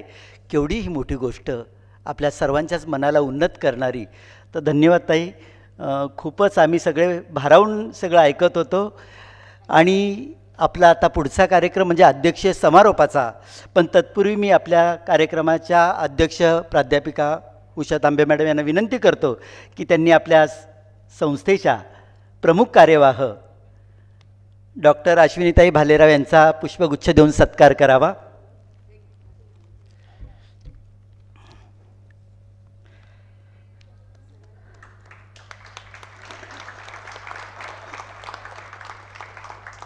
त्यानंतर आपल्या संघाचे कोषाध्यक्ष माननीय प्रकाश पागेसर यांचा पुष्पगुच्छ देऊन सत्कार करावा.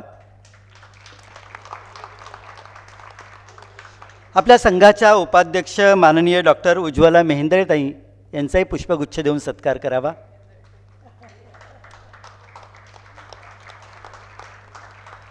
त्यानंतर साहित्य संघाच्या साहित्य शाखेचे कार्यवाह माननीय अशोक बेंडखळे सर यांचाही पुष्पगुच्छ देऊन सत्कार करावा. आणि आता आपल्या कार्यक्रमाच्या अध्यक्ष आदरणीय प्राध्यापिका उषा तांबे मॅडम यांचा सत्कार आपल्या संघाच्या प्रमुख कार्यवाह डॉक्टर अश्विनी भालेराव गांधी यांनी करावा अशी मी त्यांना विनंती करतो.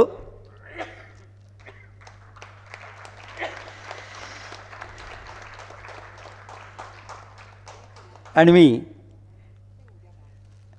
ताईंना विनंती करतो की अध्यक्षीय समारोप कार्यक्रमाचा करण्यासाठी.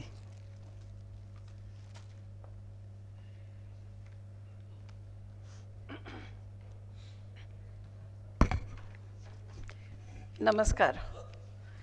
आजच्या आपल्या प्रमुख पाहुण्या आरती अंकलीकर यांच्या इतक्या सुरेल आणि सुरेख भाषणानंतर काही पुन्हा आपल्या कानावर पडावं असं तुम्हाला फारसं वाटत नाही हे मला माहिती आहे.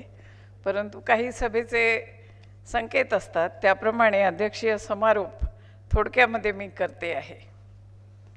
आज संघाचा 90वा वर्धापन दिन आहे. जसं माणसाचं वय वाढतं तसं आपल्याला जास्तीत जास्त अडचणी येऊ लागतात. आता तुम्ही पाहिलंच की चालताना अडचण येते, बोलताना अडचण येते. पण संस्थेचं जेव्हा वय वाढतं तेव्हा तिचा दबदबा वाढत जातो की 90 वर्षाची संस्था आहे, काही गंमत नाही आहे. इतकी वर्ष इतके लोकांनी मेहनत करून ही संस्था वाढवली आहे आणि त्यामुळे त्या संस्थेला एक स्वतःचं असं व्यक्तिमत्व, असा एक दबदबा असा तयार होतो. पण त्याचबरोबर पंचायत आमच्यासारख्यांची अशी होते की एवढं मोठं नाव ज्या संस्थेचं आहे त्याच्यात तुम्ही काम करता आहात तर तुम्ही पण काहीतरी आपली लायकी दाखवली पाहिजे. ही एक जबाबदारी येते, हे एक भार येतो डोक्यावर की तुम्ही या संस्थेच्या नावाने जाता आहात, त्या संस्थेच्या लौकिकाच्या साजेसं काम तुम्ही करून दाखवलं पाहिजे. आणि तसा प्रयत्न आम्ही सर्वजण सतत करत असतो, एवढं मात्र मी नक्की सांगू शकते.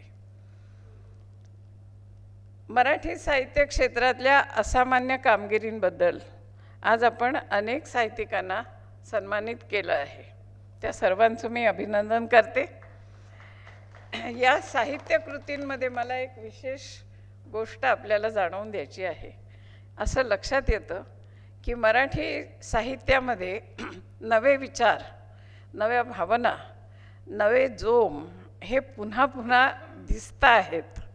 आम्ही साहित्य संमेलनं घडवतो आणि जेव्हा नवीन कवी येतात तेव्हा लक्षात येतं की त्यांच्याजवळ सांगायला पुष्कळ आहे, नवीन आहे, चांगलं आहे. तेव्हा या अभिजात भाषेच्या साहित्यिक भवितव्याची काळजी करण्याचं काही एक कारण नाही. साहित्यिक भवितव्य उत्तम आहे. काळजी कशाची करायची आहे तर आपल्या रोजच्या जगण्यामध्ये आपण मराठी किती वापरतो आहोत याची काळजी नक्की करायची आहे. आणि ती जबाबदारी या साहित्यिकांची नसून ती आपली आहे. आणि त्यामुळे आपली जबाबदारी आपण ओळखून पुढे जाऊया असं आजच्या या वर्धापन दिनी आपण सर्वांनी ठरवूया. सहचारिणी पुरस्कार हा डॉक्टर बाळ भालेराव यांनी सुचवलेला आहे. डॉक्टर अना भालेराव यांनी ज्याला आपण तन मन धन अर्पण केलं असं म्हणतो ते खरोखरच त्यांनी तसं केलं. स्वतःचं धन, स्वतःचं मन आणि शेवटी स्वतःचं तनसुद्धा या संस्थेसाठी अर्पण केलं. परंतु त्यांच्या मागे त्यांच्या पत्नी ज्या खंबीरपणे उभ्या राहिल्या, त्यांच्या बाळ भालेरावांच्या आईचं जे त्यांनी त्याग पाहिला, जे आयुष्य पाहिलं, त्याच्या जाणीवेतनं त्यांनी हा सहचारिणी पुरस्कार सुचवला आहे. आणि तो किती महत्त्वाचा आहे हे आम्हाला दरवर्षी जाणवत आहे. जसे आमच्याकडे या सहचारिणी येत आहेत, त्यांचं काम काय त्यांनी केलेलं आहे. मुळात पतीच्या धडपडीच्या काळामध्ये त्याला आर्थिक आणि इतर मदत करणं हे त्या स्त्रियांनी केलेलं आहे. त्यावेळी त्यांना काय मान सन्मान मिळत नव्हते. अर्थातच त्यातल्या सगळ्यांनाच एवढं यश मिळालं असेल असंही नाही, परंतु त्या स्त्रियांनी तेव्हा त्यांना मदत केली. आणि म्हणून त्यांच्या कृतज्ञता व्यक्त करण्यासाठी हा सहचारिणी पुरस्कार केला आहे. आणि आज हा पुरस्कार कविता मच्छिंद्र कांबळे यांना देताना आम्हाला संस्थेला विशेष आनंद होतो आहे. आजच्या प्रमुख पाहुण्यांबद्दल मी काही बोलायला नको आहे. त्यांच्या अत्यंत आकर्षक भाषणामुळे आपण सर्व खूपच प्रभावित झालेलो आहोत. त्यांना सर्वार्थाने साथ देणारे ख्यातनाम अभिनेता श्री उदय टिकेकर यांनी इथे येऊन सहचारिणीचं कौतुक पाहिलं हे पण खूप मोठी गोष्ट आहे. आणि त्याचा आरतीताईंइतकाच आम्हाला सर्वांना आनंद होतो आहे. मला एक गोष्ट सांगायची आहे. आम्ही जेव्हा त्यांना विनंती केली की हा पुरस्कार आपण स्वीकारावा, तेव्हा आरतीताई म्हणाल्या की हो पण माझं साहित्याशी काही तसं संबंध नाही आहे. परंतु हा जो पुरस्कार आहे तो मराठी यशवंत पुरस्कार आहे. कुठल्याही क्षेत्रामध्ये मराठी माणसांनी जर झेप घेतली असेल तर त्याचा सत्कार करावा असं साहित्य संघाचं उद्दिष्ट आहे. त्याच्यामध्ये केसरी पाटीलसारखा पर्यटन क्षेत्रामधला मनुष्य असेल किंवा अनिल काकोडकरांसारखा विज्ञान क्षेत्रातील असेल किंवा वैद्यक क्षेत्रामधील असतील, अशा वेगवेगळ्या क्षेत्रातल्या लोकांना साहित्य संघाने पुरस्कार दिले आहेत. आणि त्याचं कारण असं की साहित्य आणि समाज हे काही वेगळे वेगळे नाहीत. जे एका क्षेत्रामध्ये एवढं मोठं काम करता आहेत त्यांना साहित्य संघाने आपल्याकडे बोलावून त्यांचा सन्मान करावा आणि त्यांची जाणीव, त्यांच्या कार्याची जाणीव मराठी समाजाला पुन्हा एकदा करून द्यावी, हा त्याचा उद्देश आहे. आरतीताई, तुमचं मनापासून अभिनंदन. एका क्षेत्रात निष्ठेने, सातत्याने अनेक वर्ष काम करणं हे काही सोपं नाही, हे त्यांनी सांगितलं आहे आणि आपल्या सर्वांना माहिती आहे. प्रत्येक वेळी यश मिळतं असं नाही, मध्ये मध्ये काहीतरी असे काळ येतही असतील, परंतु आपल्या ध्येयापासून न ढळता आणि आपल्याला नक्की कुठे जायचं आहे हे कायम करून जे वाटचाल करतात त्यांचं कौतुक करणं हे समाज म्हणून आपलं कर्तव्य आहे असं साहित्य संघाला वाटतं. आणि म्हणून हा पुरस्कार साहित्य संघ दरवर्षी देतो आहे. नुकतीच दिवाळी झाली आहे आणि त्याचबरोबर साहित्य संघाच्या निवडणुका झाल्या आहेत. निवडणुका आणि दिवाळी यांचा तसा संबंध काही नाही, परंतु आता 2 टप्प्यांमध्ये निवडणुका झाल्या आहेत. एक टप्पा पूर्ण झाला आहे, अध्यक्ष उपाध्यक्ष, आणि पुढची कार्यकारिणीची जी आहे निवडणूक ती आता पुढच्या शनिवारी व्हायची आहे. ती झाल्यानंतर नवीन पदाधिकारी आणि नवीन कार्यकर्ते साहित्य संघात येतील आणि ते एवढ्याच उत्साहाने, आनंदाने आणि नवीन विचार घेऊन साहित्य संघाचं काम पुढे नेतील याची आम्हाला खात्री आहे. आपण सर्वांनी आजच्या कार्यक्रमाला जो छान प्रतिसाद दिला त्याबद्दल आपले आभार मानते. धन्यवाद.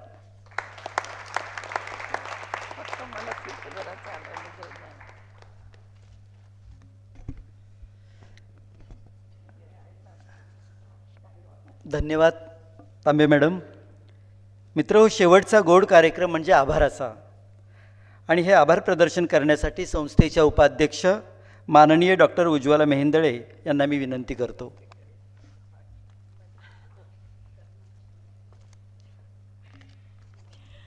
नमस्कार मंडळी.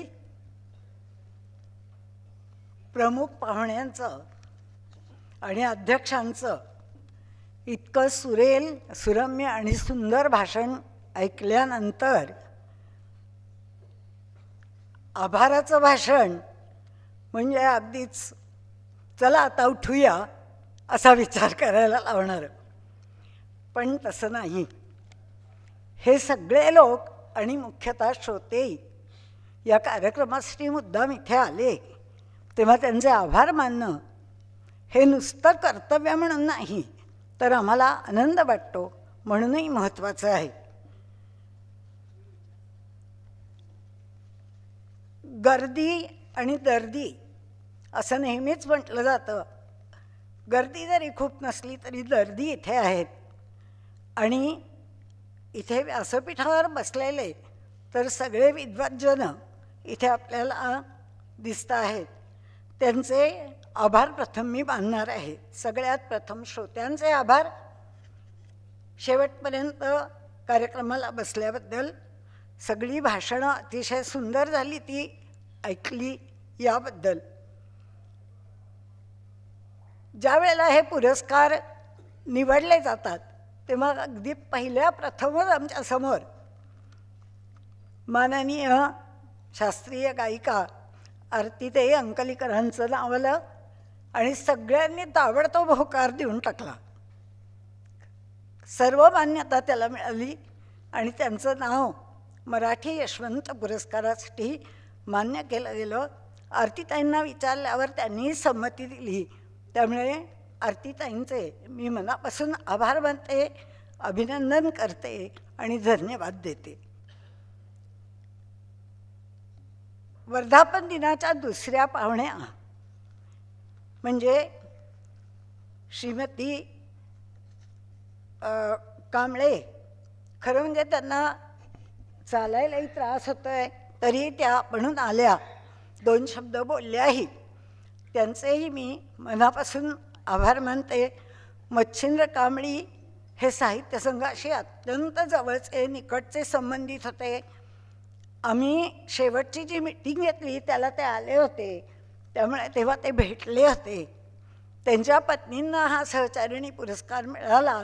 मुळात डॉक्टर भालेरावांची ही कल्पनाच आम्हाला खूप आवडली होती.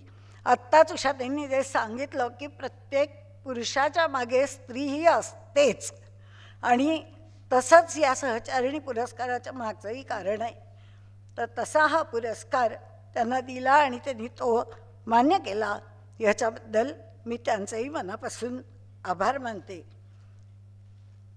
बाकीचे इतर काही साहित्यिक पुरस्कार, पत्रकार पुरस्कार, पैंना दिलेला त्यांच्या लायब्ररीचा पुरस्कार, असे सगळे जे महत्त्वाचे पुरस्कार आहेत हे पुरस्कारही आम्ही सगळ्यांनी मिळून ठरवलेले असतात आणि तसे ते आम्ही देत असतो.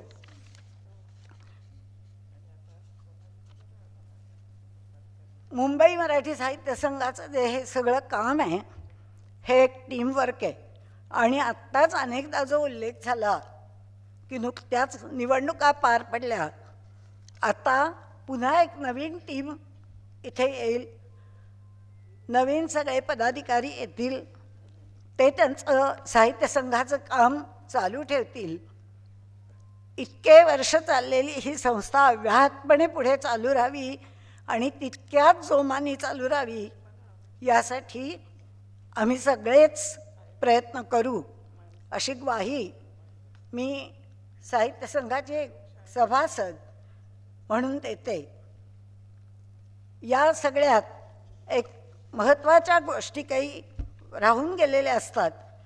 त्या म्हणजे हा जो कार्यक्रम सगळा तयार केला, ठरवला, सर्व पुरस्कार विजेत्यांना फोन करणं, त्यांना निमंत्रण पत्रिका पाठवणं आणि मुख्य म्हणजे या कार्यक्रमाचं सूत्रसंचालन करणं, हे आमच्या साहित्य शाखेच्या प्राध्यापिका प्रतिभा सराफ, श्री एकनाथ आव्हाड यांनी अतिशय मनोभावे केलं. मी आजच्या प्रमुख पाहुण्या आरतीताईंना विनंती करते की त्यांना पुष्पगुच्छ देऊन त्यांचं कौतुक करावं.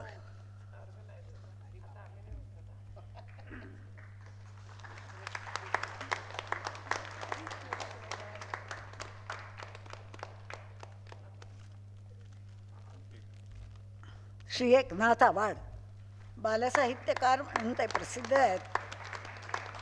आम्हाला वेळोवेळी ते सतत सहाय्य करत असतात. आणखी एक महत्त्वाची गोष्ट इथे करायची आहे, ती म्हणजे आमच्या या संस्थेमध्ये बरेच वर्ष काम करणारे श्री गणेश सिधे हे काल 31 तारखेला निवृत्त होत आहेत. मी निवृत्त असं म्हणणार नाही, कारण आम्ही त्यांना विनंती करतोय की तुम्ही अजून या. कधीही संघात आलं की गणेश जरा पाणी हवं आहे, गणेश जरा चहा सांगा ना, गणेश जरा आमचं हे झेरॉक्स करून द्या ना, अशी सारखंच आम्हाला सांगायला लागतं आणि ते झटपट केलं जातं. तेव्हा इतक्या तयारीच्या या गणेश सिद्धयांचा सत्कार आमच्या संघाच्या अध्यक्ष उषाताईंनी करावा अशी मी त्यांना विनंती करते. मी निरोप समारंभ याला म्हणत नाही, याचं कारण असं की ते आम्हाला अजून हवे आहेत.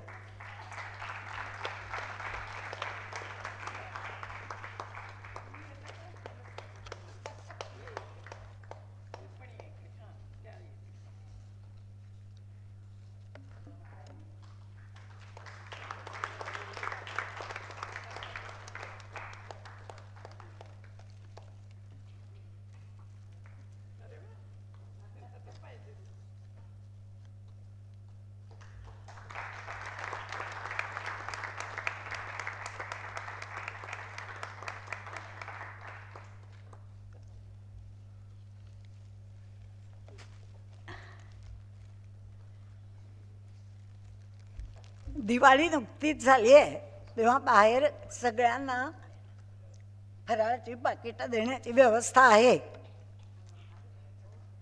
सगळ्यात शेवटी एक दुःखद बातमी म्हणजे आमच्या साहित्य संघाचे उपाध्यक्ष राहिलेले नाटककार, अभिनेते, दिग्दर्शक श्री गंगाराम गवाणकर यांचं नुकतंच दुःखद निधन झालं.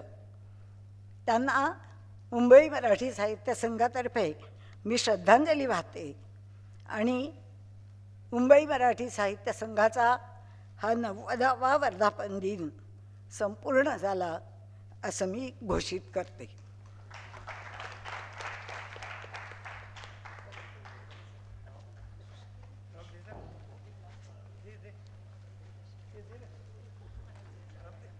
मित्र हो, आभार प्रदर्शनानंतर हा कार्यक्रम संपला, पण सर्वांनी चहापान आणि दिवाळीचा फराळ घेतल्याशिवाय जाऊ नये अशी सर्वांना विनंती.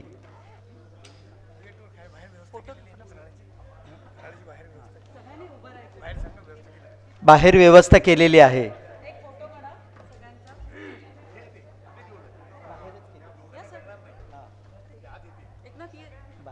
इथेच आहे ना.